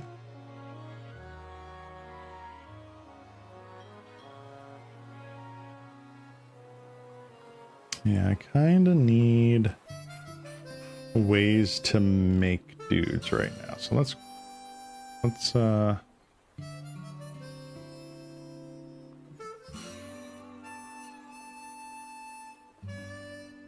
can move that to hand for now. And let's shuffle. And I go on top. Tap. Draw. Oh, look at that. Let's go ahead and play our Halo Fountain. Swing in for one. Untap. Draw. Very nice, very nice. So now, okay, we can't play the Druid. Let's crack that. Boop. Grab. Oops, I shuffled, not searched. Ah. What do I want? Do I want green or do I want another white? I do have Spectral Procession in my hand. I think I'm going to grab a white. So I can officially create a dude, right? By tapping that. And then I can tap to untap, create a Citizen. I think that's pretty good. Untap, draw. All right, got a land. Sweet. Never didn't have it.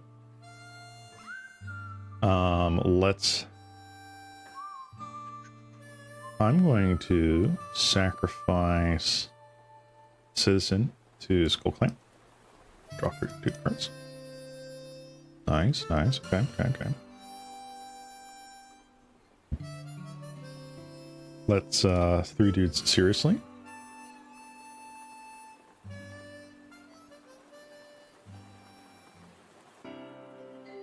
Now we have that, right?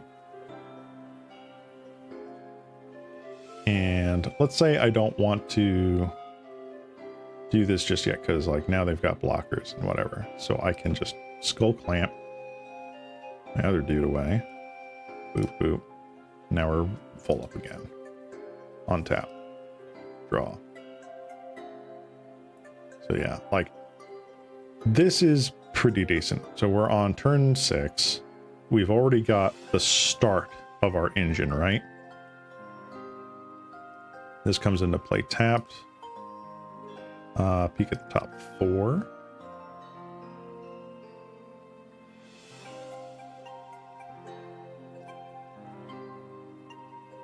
Ooh. Alright. Technically that's going into hand because I can't move it anywhere else. Doop, doop, doop. So that's... say that goes into exile, right? So that's under this land. What else do I want to do?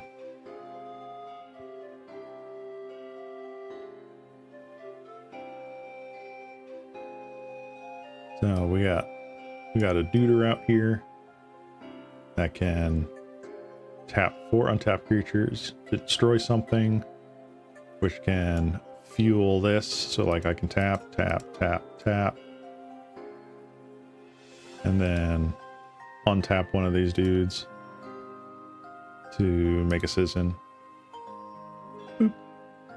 And tap all.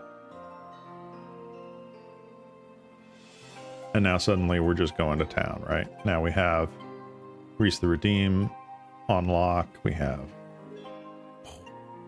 That's what I'm saying. Like, this deck is now more consistent. I now have a game where I'm actually doing stuff. Is it necessarily interacting with the opponents? A little bit, I guess. But I like the fact that I'm able to do more than just play a creature pass. Play a creature pass, or whatever. Super happy with this. So yeah, I'm proud to show off my new Rhys the Redeem deck. Once I finish getting the rest of the cards for this, I will essentially make this the public deck and, you know, private the other one. That way everything is just updated. But yeah, I'm super happy with this. I'm also proud of myself for just all the lessons I've learned with making this deck. I was rebuilding other decks before this, and now I am going to go back and look at those and sort of readdress how I was doing it and see, hey, is there anything I can do better? So that's why, like, this stream I was going up with my Ezuri list, because this thing needed a lot of help. This thing needs a lot of love. And some of the other ones I've been working on, Mael, Muldrotha, it's just like, all right, let's make these actually fun to play, actually get a game of Magic in. So that was great. Anyway, guys, I'm going to call it here. I have a few things that I need to take care of, but I'm glad to be back from my vacation. I highly recommend, if you guys ever feel like you're in sort of like a burnout mode or just like dead to the world autopilot zombie, just take a little bit of a break. Even if it's from things that you really love, just take a little bit of a break for a little while and come back refreshed, new perspective. On my vacation this past week, I had plenty of opportunity to be like, oh, let me work on Magic decks, or oh, let me think about, you know, what pauper decks I want to play in the upcoming streams. I just turned my brain off. So it's just good. It's worth it. Gotta treat yourself right. So anyway, I hope everyone had a nice time listening to me tangent and yap today. And yeah, I hope everyone takes care.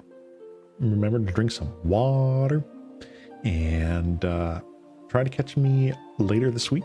I will be going back to the Minecraft world, the Slimecraft world, on Friday, and we will be doing some more stuff there. At least that's the hope. We'll see what happens. Anyway, guys, that's all from me today. Your local cat slime, Ceylon Cross. Wishing all of you a wonderful rest of your week, and I'll see you next time. Bye-bye, everyone. Bye-bye.